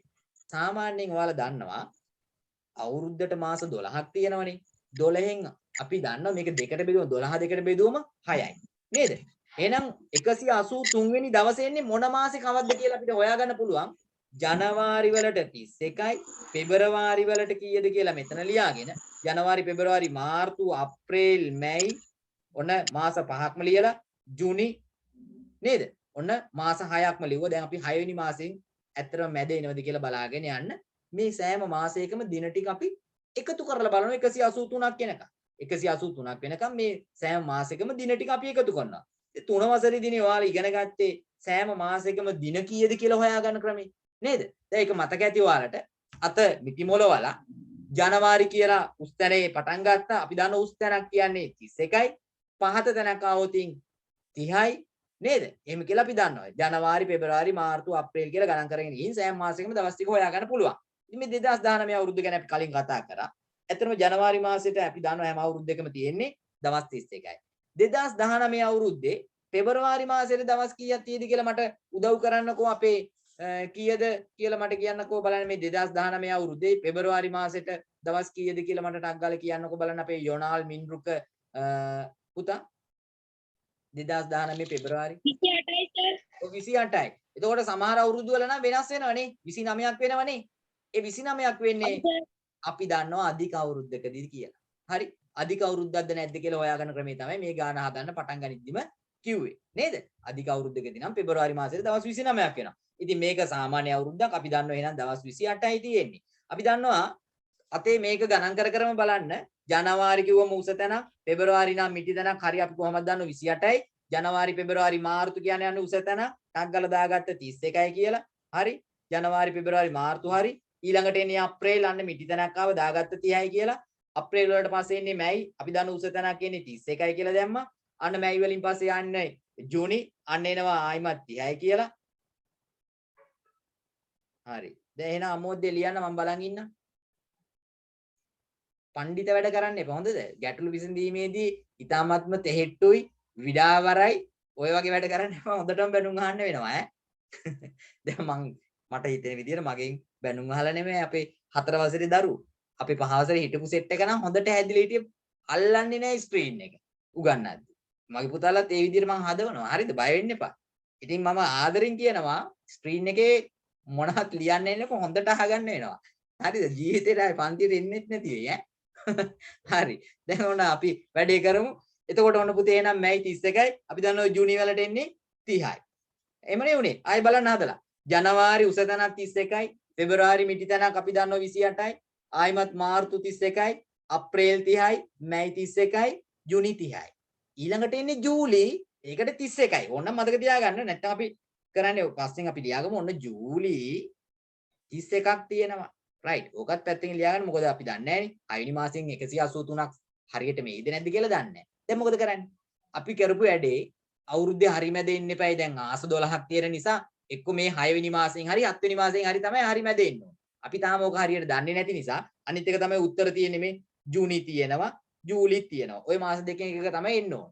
ඒක නිසා අපි ජූනි වෙනකන් ඒ දවස් ටික ලියාගත්තා. දැන් මොකද කරන්නේ? මෙහෙට එකතු කරලා බලමු මේ දවස් ටිකෙන් කීයක් තියෙද කියලා ඔක්කොම දවස්. එහෙනම් ඔන්න 8යි 1යි 9යි 1යි 10යි 1යි 11යි. 11න් එක දැම්මා එකක් ඉතුරුයි. 3යි 1යි 4යි 2යි 6යි 3යි 9යි 9යි 3යි 12යි 3යි 15යි 3යි 18යි. අම්මෝ 181ක්ම ඇවිල්ලා. හරිනේ වැඩේ.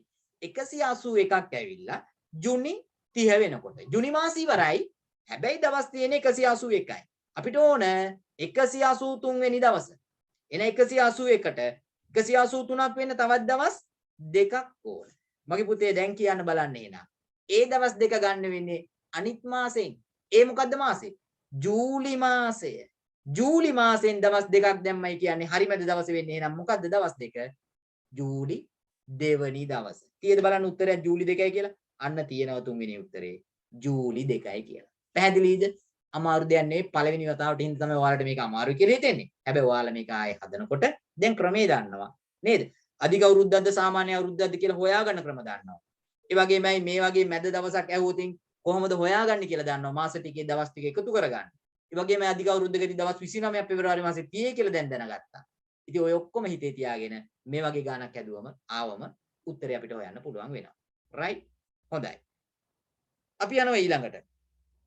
දැන් ආයෙත් මම කියනවා පන්තියේ ඉන්න බැරි නම් මේක වැදගත් නෑ කියලා වගේ හිතනවනම් බල්ලෙක්ගේ මූණක් එවන්න කියලා හිතෙනවනම් හරිද? දැන් එක එක මූණු මේකේ මැසේජ් එවනවා මම කැමති නෑ ආස නෑ. මගේ පන්තියේ දරුවෝ මෙතන ඉන්න ඕන ඉගෙන ගන්න උවමනා කට්ටිය පමණයි. නැත්තම් මෙතන ඉන්න එපා සර්ට පව් කියලා රුපියල් 2000 මාසෙට ගෙවන්න ඕනේ කියලා හිතාගෙන ඉන්න කට්ටිය එපා. මට එහෙම අවශ්‍යම නැත. හොඳද? ඒ නිසා ඉගෙන ගන්න ඕන නම් විතරක් ඉන්න. නැත්තම් සර්ට ඇත්තටම සල්ලි දෙන්න ඕනේ කියලා හිතලා පව් වනේ දෙන්න ඕනේ කියලා හිතලා මේක ඉන්නම ඕනේ කියලා හිතාගෙන ඉන්න කට්ටිය කරුණාකර අයින් වෙන කාට හරි දෙන්න මට නම් එපා. හරි? ඉගෙන ගන්න ආසාවෙන් ඉන්න කට්ටිය පමණයි ඕන. මැසේජ් එවන්න එපා කියලා මේ KTM කිව්වොත් කියන්නේ. අහගෙන ඉන්න මං කියන දේ. ගැටලුවක් තියෙනවා නම් මයික් ඔන් කරලා මගෙන් අහන්න. හොඳයි. ඒ වගේම ගානක් තියෙන 12 වෙනි ගාන. බලන්න ඔක්තෝබර් 1 ලෝක ළමා දිනය. ඔක අපි දන්නවනේ. ඔක්තෝබර් 1 ලෝක ළමා දිනය. 2020 වර්ෂයේ ජනවාරි 1 සිට ඔක්තෝබර් 1 දින තෙක් ඇති දින ගණන කීයද? හරි ලේසියෙන් දැන් අර කලින් ඉගෙන ගනිපු ගාන අපි හැදුව විදිය දැනනවා මතකයි. ඒ ක්‍රමයටම තමයි මේකත් හොයන්න තියෙන්නේ. කියන්න. 11 වෙනි එකේ උත්තරේ මොකද්ද? අන්න ඒක නම් මට මතක නැහැ. 11 වෙනි එකේ උත්තරේ මොකද්ද? මට කියන්න බලන්න ටක්කලා. ජූලි 2. ජූලි 2. ජූලි 2. ජූලි 2. ඒ කියන්නේ තුන්වෙනි උත්තරේ. හරි ජූලි 2. හොඳයි. Thank you, sir. දැන් ඉරි ගහලා වැඩක් නැහැ. හොඳද? හදපු විදිය තමයි මුලින් ඉඳලා හොයාගන්න වෙන්නේ ඈ. ඕකේ උත්තර හරි ගියාද? ඒව වැඩක් නැහැ. හදන විදිය මතක තියාගන්න. ඔයා මොන ක්‍රමයට හැදුවත් මම හදපු ක්‍රමේ සහ මං කිව්ව දේවල් හොඳට ඔලුවට දාගන්න. හරි. ඒතකොට මේකට උත්තරේ විතරක් නෙවෙයි අපි එක ප්‍රශ්නකින් දෙන්නේ. ඔයාලට අවශ්‍ය වෙන දේවල් අපි මම කියන්නේ ඒවා හොඳට අහගෙන තේරුම් ගන්න. හොඳයි පුතේ. අපි යනවා ඊළඟට. අපිට තියෙනවා ඊළඟ ප්‍රශ්නේ අපිට අහලා තියෙන්නේ ඔක්තෝබර් 1 ලෝක ළමා දිනයයි 2020 වර්ෂයේ ජනවාරි 1 සිට ඔක්තෝබර් 1 දින තෙක් ඇති දින ගණන කීයද? හරි පහසු දෙයක්. ඉතින් අපි දැන් හොයන්න වෙනවා 2020 ජනවාරි මාසයේ පළවෙනි දින ඉඳලා අපි දන්නවා ජනවාරි මාසෙටම දවස් තියෙනවා 31ක්. හරිද? ඒත් අර තියෙන වගේ මාසේ දවස් ටිකනේ ලියන්න තියෙන්නේ. 2020 පෙබරවාරි මාසෙට දවස් කීයක් තියෙද කියලා මට ටක් ගාලා උත්තරයක් දෙයි. අපේ මට දැන් ඔක හදා දෙන්න බැරි නිසා මම අහනවා අපේ සනුල රත්නායක මගේ පුතාට පුළුවන්ද පෙබරවාරි මාසෙට දවස් කීයක් තියෙද? පුළුවන් සර් හදන්න. 29ක් තියෙනවා. 29යි. ඔව් මට ඒක මට ටිකක් බය හිතුණා මේක 28ක්ද වෙයිද 29ක් වෙයිද කියලා දන්නේ නැහැ. හැබැයි ඉතින් ඕම එක සැරේටම 29යි කියලා කිව්වෙ ඉඳ මම මෙතන 29යි කියලා ලියනවා. එයාගේ උත්තරේ හරි කියලා මම ඔයාලට පෙන්නනවා. 2024න් බෙදුවම ඇත්තටම ඉතුරු වෙන්නේ බිඳුවයිනේ. අපි කලිනුත් ඔව් බිඳුවක් ඉතුරු වෙනවා නම් මේ අවුරුද්ද අධික අවුරුද්දක්. පුතේ අධික අවුරුද්දක් කියන්නේ දවස් 366ක් වෙනවා. අර 365ක් සාමාන්‍යයෙන් තියෙන්නේ. දවස් 366ක් වෙන්නේ පෙබරවාරි මාසෙට එක දවසක් වැඩි වෙනවා. දවස් 29ක් බවට පත් වෙනවා. මේක බෙදලා බලන්න ඕනෙත් නෑ ඔයාලට පේනවා. 20ටත් 4 ඒවා 5යි. මේ පැත්තේ 20ටත් 4 ඒවා 5යි. එතකොට උත්තරේ 55යි කියලා එන්නේ නෑ. හොඳද? උත්තරේ 55 නෙවෙයි එන්නේ. මෙහෙම බලන්න පුළුවන්. මේක බෙදෙනවද නැද්ද කියලා එහෙම බලන්න. හැබැයි උත්තරේ 55 නෙවෙයි. මේක බෙදන්න නිවැරදිව බෙදුවොත් ඔයාලට මම පෙන්නන්නම් 4ක් 5 20යි බිඳුවයි. ඊට පස්සේ මේ දෙක ගන්නවා 2ට 4ව නෑ කියලා බිඳුවක් දාන්න ඕන. 4ක් බිඳුව බිඳුවයි දෙකක් ඉතුරුයි මේ 20 ගත්තම අන්න 5යි 20යි ඉතුරු වෙන්නේ බිඳුවයි. හරිනේ? මං කිව්වේ මේක දෙකට කඩලත් මේක ඇත්තටම 4ෙන් බෙදෙනවද කියලා බලන්න පුළුවන් ටක් ගන්න. හරි? එහෙනම් අධික අවුරුද්දක් අපි දන්නවා එහෙනම් පෙබරවාරි මාසයේ තියෙන්නේ දවස් 29යි කියලා අපි ඔන්න ලියාගත්තා. ඔක්තෝබර් පළවෙනිද වෙනකම් අපිට මේ විදිහට සෑම මාසයකම දින ගණන් ලියාගෙන යන්න ඕනේ. එහෙනම් ජනවාරි පෙබරවාරි මාර්තු අප්‍රේල් මැයි ජූනි ජූලි අගෝස්තු සැප්තැම්බර් ඔක්තෝබර් කියලා මාස ටික ලිව්වා. මේ සෑම මාසයකම තියෙන දවස් ගානක් ලියලා අපි එකතු කරමු බලන්න. එහෙනම් අපි දන්නවා පෙබරවාරි වලට 29යි නම් අන්න මාර්තු 31යි. ඊට පස්සේ අපි දන්නවා අප්‍රේල් 30යි. මැයි 31යි. ජූනි 30යි. ජූලි 31යි. ආයිමත් එන්නේ උස තැනක්. ඒ කියන්නේ අගෝස්තු 31යි. අන්න සැප්තැම්බර් 30යි. ඔක්තෝබර් 31ක් වුණාට අපිට ඔක්තෝබර් 31ක් වැඩක් තියෙනවද? නෑ. අහන්නේ ඔක්තෝබර් පළවෙනි දින තෙක්. පළවෙනි දින තෙක්. එහෙනම් ඔක්තෝබර් මාසේ 31ක් අපිට වැඩක් නෑ. ඔක්තෝබර් මාසෙම අපි අයින් කළා. දැනට මෙතෙන්ට එනකන් දවස් කීයක් තියෙද කියලා බලමු. හරිද? මෙතෙන්ට එනකන් දවස් කීයක් තියෙද කියලා බලමු. අපෙන් අහන්නේ හැබැයි ඔක්තෝබර් 1 දින තෙක් කියලා. ඒකට මම උත්තරේ පස්සේ කියන්නම්. දැන් බලමු මෙතෙන්ට එනකන් දවස් කීයක් තියෙද කියලා. රයිට්. හිමීට අපි එකතු කරනවා. 9යි 1යි 10යි 11යි 12යි 13යි 14න් අපි 4යි කියලා දැම්මා. එකක් ඉතුරුයි. 3යි 1යි 4යි 2යි 6යි 3යි 9යි 3යි 12යි 3යි 15යි 3යි 18යි 3යි 21යි 3යි 24යි 3යි 27යි. අන්න 27යි කියලා ලිව්වා. ආව 274ක් ඒ සැප්තැම්බර් 30 දක්වා තියෙන දවස්වල එකතුව. හරිද? අපෙන් අහන ප්‍රශ්නේ බලන්න. ජනවාරි 1 සිට ඔක්තෝබර් 1 දින තෙක්. right. එනවා 1 දින තෙක් කිව්වම ඔක්තෝබර් 1ක් ගන්නවද නැද්ද කියන එක දැන් අපිට ප්‍රශ්නයක්. කිසලි. ගන්නවද නැද්ද ඔක්තෝබර් 1ක්? 274ට මේ ඔක්තෝබර් 1 කියලා එකක් එකතු කරනවද නැද්ද? අනිත් දවසේ නම් අම්මලා එක්කන් එන්නේ. මොකද අම්මගේ මූණ බලනවා මම නම කිව්ව ගමන්. ඈ හරි තාත්තගේ නම මූණ හරි බලනවා. මට උත්තරේ දෙනවා දන්න විදිහට උත්තරේ දෙන්න මේ ඔක්තෝබර් 1 දින තෙක් කිව්වාම ඔක්තෝබර් 1ත් මේකට එකතු වෙන්න ඕනද නැද්ද? ඕනේ සර්. ඕන. මම මෙහෙම අහනවා කිසිලිකින්. කිසිලි මට කියන්න ඔක්තෝබර් 1 දක්වා ඇති දින ගණන කීයද? එකතු වෙනවද නැද්ද? දැන් දෙන්නකෝ උත්තරේ. ඔක්තෝබර් 1 දක්වා ඇති දින ගණන කීයද? ඔක්තෝබර් 1ත් එකතු කරනවද නැද්ද? නෑ සර්. අන්න එකතු කරන්නේ නැහැ. අන්න ඒක මතක තියාගන්න.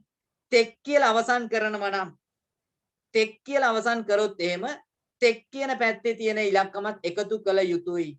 එකතු කළ යුතුයි. හැබැයි හදිසියෙන් හරි දක්වා කියලා තියෙනවා නම් ඒ දක්වා කියන පැත්තේ එකතු කරන්නේ නැහැ. දක්වා කියන පැත්තේ තියෙන ඉලක්කම ගණන් ගන්නේ නැහැ. ඒක වැඩක් වෙන්නේ නැහැ. මේ කතාව නැවතත් කියලා දෙනවා. ආයෙ මතක තියාගන්න. තෙක් කියලා අවසන් කරනවා නම් ඒ අවසන් කරන දින පැත්තේ තියෙන දිනේ හරි ඉලක්කම හරි අපි ගන්නවා. මොකක් වුණත් තෙක් කියන පැත්තත් එකතු වෙනවා. දක්වා කියලා තියෙනවා නම් ඒ දක්වා කියන පැත්තේ අවසන් වෙන සංඛ්‍යාව හරි ඉලක්කම හරි දවස හරි ගන්නෙ නැහැ. දක්වා කිව්වොත් දක්වා පැත්ත ගන්නෙ නැහැ. තෙක් කිව්වොත් තෙක් පැත්තත් ගන්නවා. ඕක පොඩ්ඩක් ඔළුවේ පොඩ්ඩක් තියාගන්න එච්චරයි ඕන. වැඩි හිතන්න එපා. එහෙනම් තෙක් කියලා තියෙන නිසා ඔක්තෝබර් 1 කියන දිනයත් මේකට එකතු කරනවා තෙක් කිව්ව නිසා. එහෙනම් ඇත්තටම 275ක් තියෙනවා ඔක්තෝබර් 1 දින තෙක් මුළු දින ගණන. එහෙනම් 275යි කියලා මෙන්න උත්තරයක් තියෙනවා. තේරුණාද? ඔයාලා රවට්ටන්න බලන්න දීලා තියෙනවා 274 කියලා. කවුරු හරි තෝරගත්තා නම් අර ටික එකතු කරලා ඔක්තෝබර් 1ත් එකතු නොකර එහෙනම් උත්තරේ වරදිනවා. එහෙනම් වැදගත්ම කතාව මොකද්ද? තෙක් කියලා තිබුණොත් ඒ තෙක් කියන නැත්නම් අවසන් වෙන පැත්තේ තියෙන ඉලක්කමත් එහෙම නැත්නම් සංඛ්‍යාවත් ගණන් ගන්නවා එකතු වෙනවා. අපි මේ සංකල්පය නැවත නැවත තහවුරු කරන්න ඔයාලට ඉදිරියේදී ඒ වගේ ගණන් නැවත ලබා දෙනවා. මේ වගේ ගණන් නෙවෙයි. මේ තෙක් සහ දක්වා කියන ගණන් කියලා දෙනවා. රයිට්? හොඳයි. අපි යනවා සෑහෙන කාලයක් යනවා ඔයාලට පේනවා ගැටලු සාකච්ඡා කරද්දී. එතකොට මම දන්න විදිහට මේ ගැටලු මෙහෙම සාකච්ඡා කරාට ඔයාලට එක සැරෙම පුළුවන් වෙන්නේ නැහැ. නමුත් මට අද ඔයාලට අවබෝධ කරන්න මට උවමනාව තිබ්බේ ගැටලු විසඳන එක එච්චර ලොකු දෙයක් නෙවෙයි.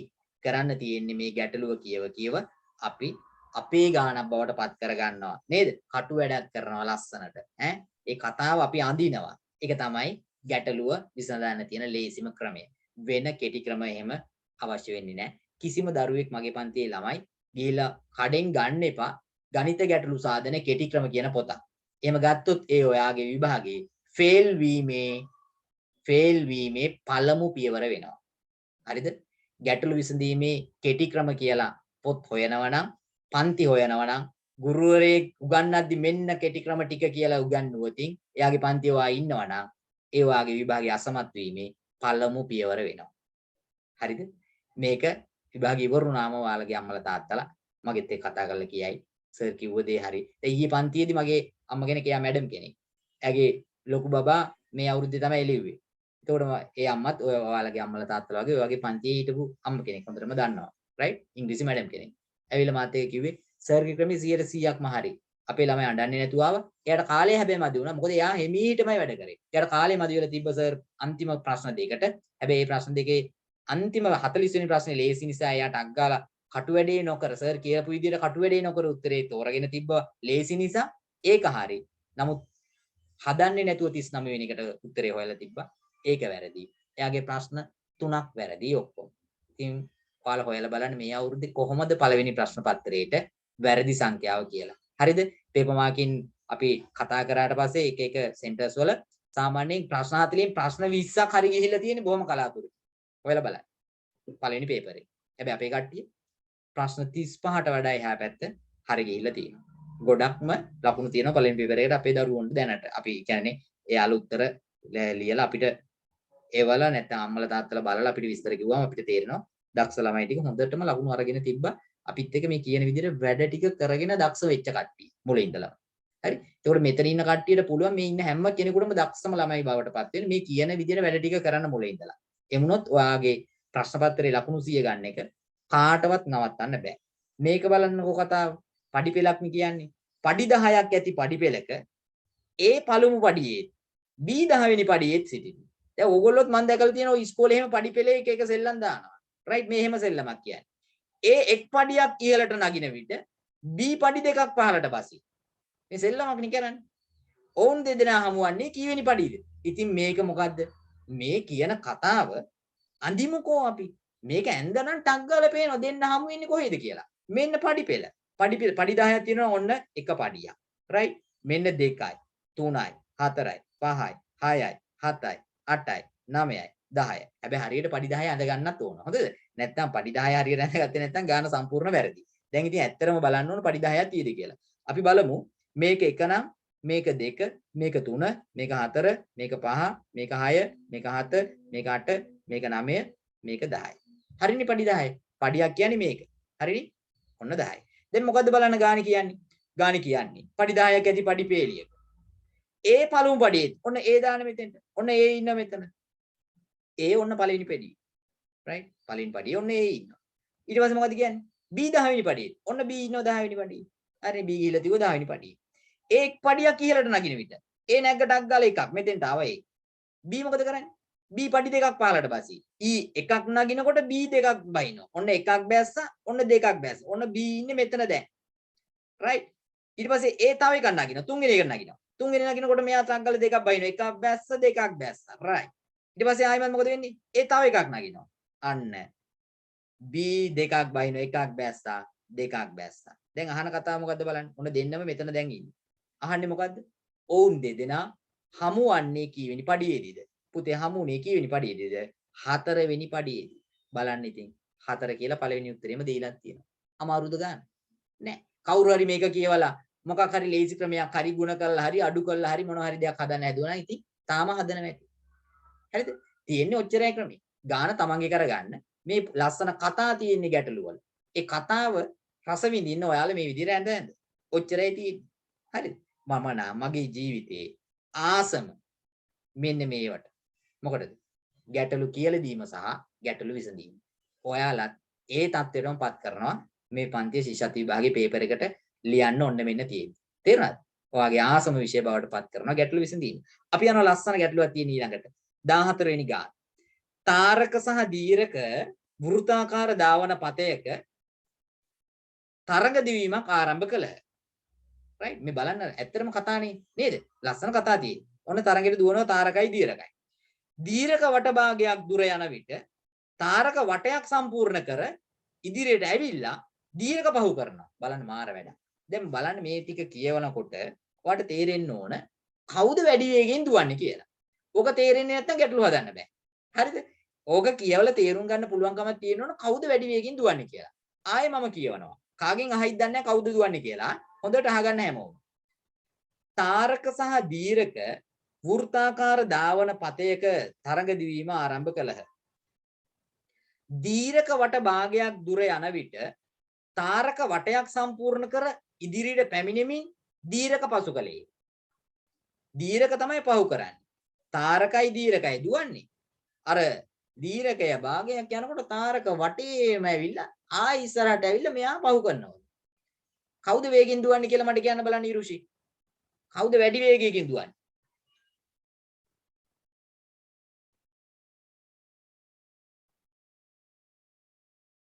තාරක. මේ කියන්නේ හොඳටම දීර්ඝ වට භාගයක් යන විට තාරක වටයක්ම සම්පූර්ණ කර ඉදිරියට පැමිණෙමින් දීර්ඝ පහු කරනවා. කතාව තේරුණාද? රයිට්. අපි තරඟය ආරම්භ කරනවා මෙතනින්. ඔන්න දෙන්නම ස්ටාර්ට් කරන්නේ මෙතනින්. දැන් මේ දෙන්නම එකට දුවලා දීර්ඝ වට භාගයක් යන විට ඔන්න දීර්ඝ මම දීර්ඝ වෙන පාටකින් අඳින්න ටක් ගාලා මෙන්න දීර්ඝගේ මේ ගමන් මාර්ගයේ දීර්ඝ දැන් පළවෙනි සැරේ මේම ස්ටාර්ට් කරලා යනකොට හරියටම ඔන්න වටෙන් ඔන්න මෙතෙන්ට එනකොට භාගයයි. රයිට්. මෙන්න දීර්ඝ ඉන්නවා මෙතන. හැබැයි දීර්ඝ කොතන ඉඳිද්දි දීර්ඝ වට භාගයක් දැන් ගිහිල්ලා තියෙන දීර්ඝ වට භාගයක් යන විට තාරක මොකද කරන්නේ? අපි තාරක වෙනත් පාටකින් පෙන්නන්නම්. මෙන්න තාරක කරනවා හොඳට බලන්න භාගයක් යන විට තාරක වටයක්ම සම්පූර්ණ කරලා ඉදිරියට ඇවිල්ලා දීර්ඝ පහු කරනවා. එහෙනම් මෙන්න තාරක මෙතනින් පටන් ගත්තේ මෙයාත් එක්ක දුවන්න. හැබැයි මෙයා වේගෙන් දුවලා මොකද කරලා තියෙන්නේ? වටයක්ම සම්පූර්ණ කරලා වටයක්ම සම්පූර්ණ කරලා ඉදිරියටත් ඇවිල්ලා දීරක පහු කරන්නයි හදන්නේ මෙයා භාගයක් යද්දි. right? දීරක පසු කරමින් ඉදිරියට යනවා. මොකද කියන්නේ කතාව? දැන් හොඳට බලන්නකෝ. දැන් අපි හිතමුකෝ මෙතන ඉඳලා මේ කවුරු මයික් ඔන් කරන් ඉන්නේ ගැටුවක් තියෙනවා අහන්න. මයික් ඔන් එකේ නා ගැටලුවක් තියෙනවා අහන්න.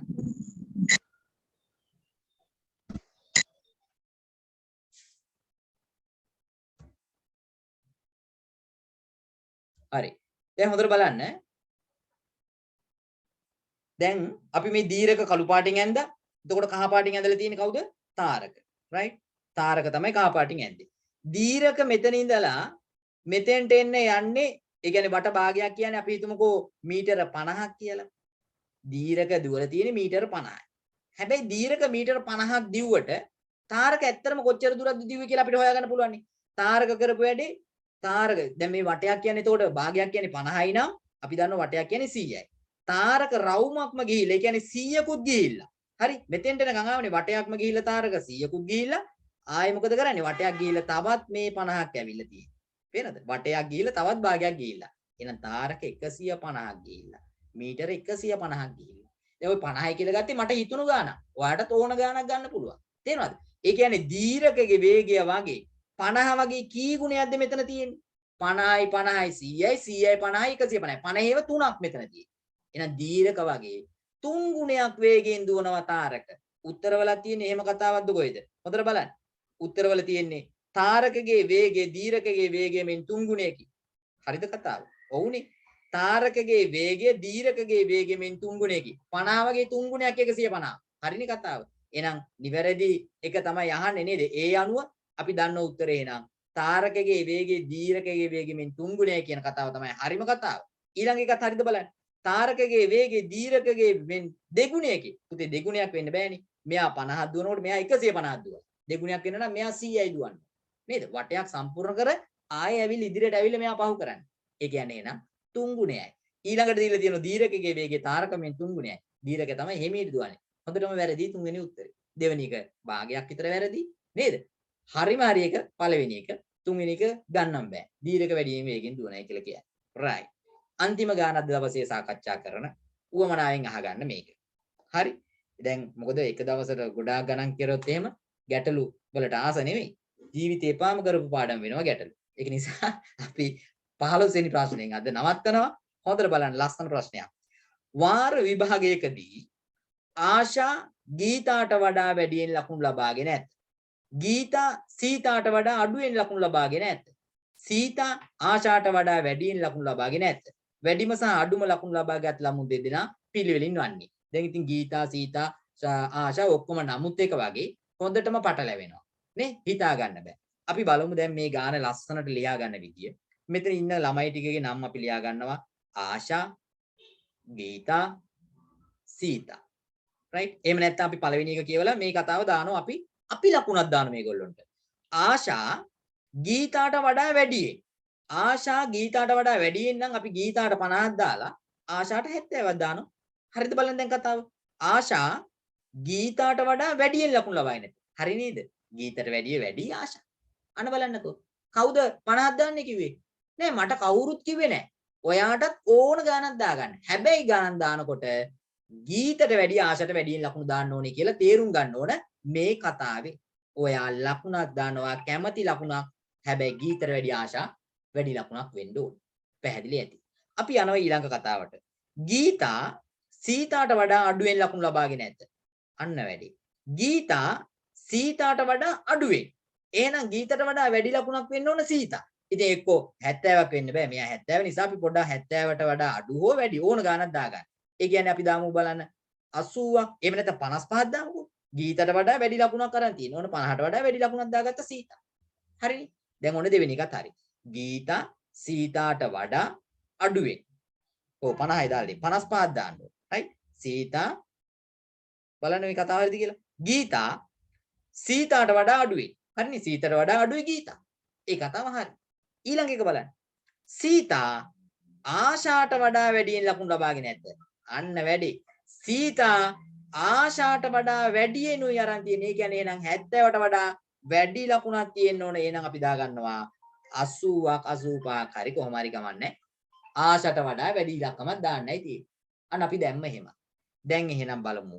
අහන ප්‍රශ්න වලට උත්තර දැන් තියෙද කියලා. මේ කතාවලට අනුව අපි ලස්සනට ඒ ගාන අපේ කරගන්න. දැක්කනේ? අපි ලකුණු දුන්න මේ කියන කතාවන් වලට අනුව. අහන ප්‍රශ්න වලට උත්තර තියෙද බලමු. වැඩිම සහ අඩුම ලකුණු ලබාගත් ළමුන් දෙදෙනා. මේ ප්‍රශ්නේ වැදගත්ම වචනය තමයි පිළිවෙලින් දක්වන්න. දක්වලා තියෙන්නේ මොකද්ද කියලා. පිළිවෙලින් කියන වචනේ වැදගත්. අහන්නේ මුලින්ම වැඩිම ඊළඟට තමයි අඩුම වෙන්න ඕන. එහෙනම් වැඩිම සීතා මුලින් සීතා තියෙන උත්තර හොයන්න දෙකක් තියෙනවා. එහෙනම් අඩුම ගීතා. එහෙනම් සීතා ගීතා කියන උත්තරේ තමයි තෝරගන්න වෙන්නේ. පිළිවෙලින් තියෙන්න ඕන. මුලින්ම සීතා ඊළඟට ගීතා. අන්න අපි පළවෙනි උත්තරේ තෝරගන්නවා ඒ ප්‍රශ්නෙට. පුතේ මේ වගේ මේ ලකුණුනේ මෙතන තියෙන්නේ.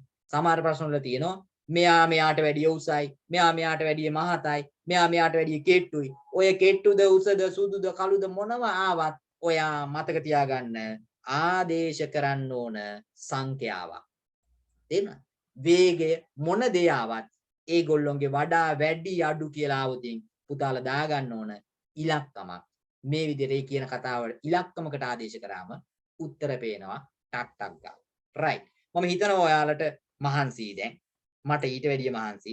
ගැටළු විසඳනකොට සෑහෙන අමාරුයි. තේරුණාද? ඒක නිසා මම දන්නවා මට වගේම ඔයාලට හොඳටම අහගෙන හිටියනම් අද දවසේ ඔයාගේ මොළය සෑහෙන වෙහෙසට ලක් වෙලා තියෙනවා. හැබැයි නිකන් ඔය වාඩිලා හිටියනම් ගාණක් ගන්න නැතුව ඇති. ටක් ගාලා යයි දැන් සෙල්ලම් කරන්න. හොඳට අහගෙන හිටියේ නැත්නම් ටක් ගාලා යයි දැන් සෙල්ලම් කරන්න. තේරුණාද? හොඳට අහගෙන හිටියේ නැත්නම්. හැබැයි හොඳට අහගෙන හිටියනම් දැන් සෙල්ලම් කරන්න යන්නේ නැහැ. දැන් කතා කරපු ප්‍රශ්න 15ට ආයිමත් ඔයාලා උත්තර හොයන්න බලයි මම හදපු ක්‍රමයට. හොඳට අහගෙන හිටපු කට්ටිය. බලමු කවුද කී දෙනෙක් යයිද සෙල්ලම් කරන්න කී දෙනෙක් හදයි. රයිට් හොඳට අහගෙන හිටපු කට්ටිය වැඩ කරයි ඔය ප්‍රශ්න 15ට නැවතත් උත්තර හදයි මම හදපු විදියට. රයිට් අපි එහෙනම් අද දවසේ සමු ගන්නවා.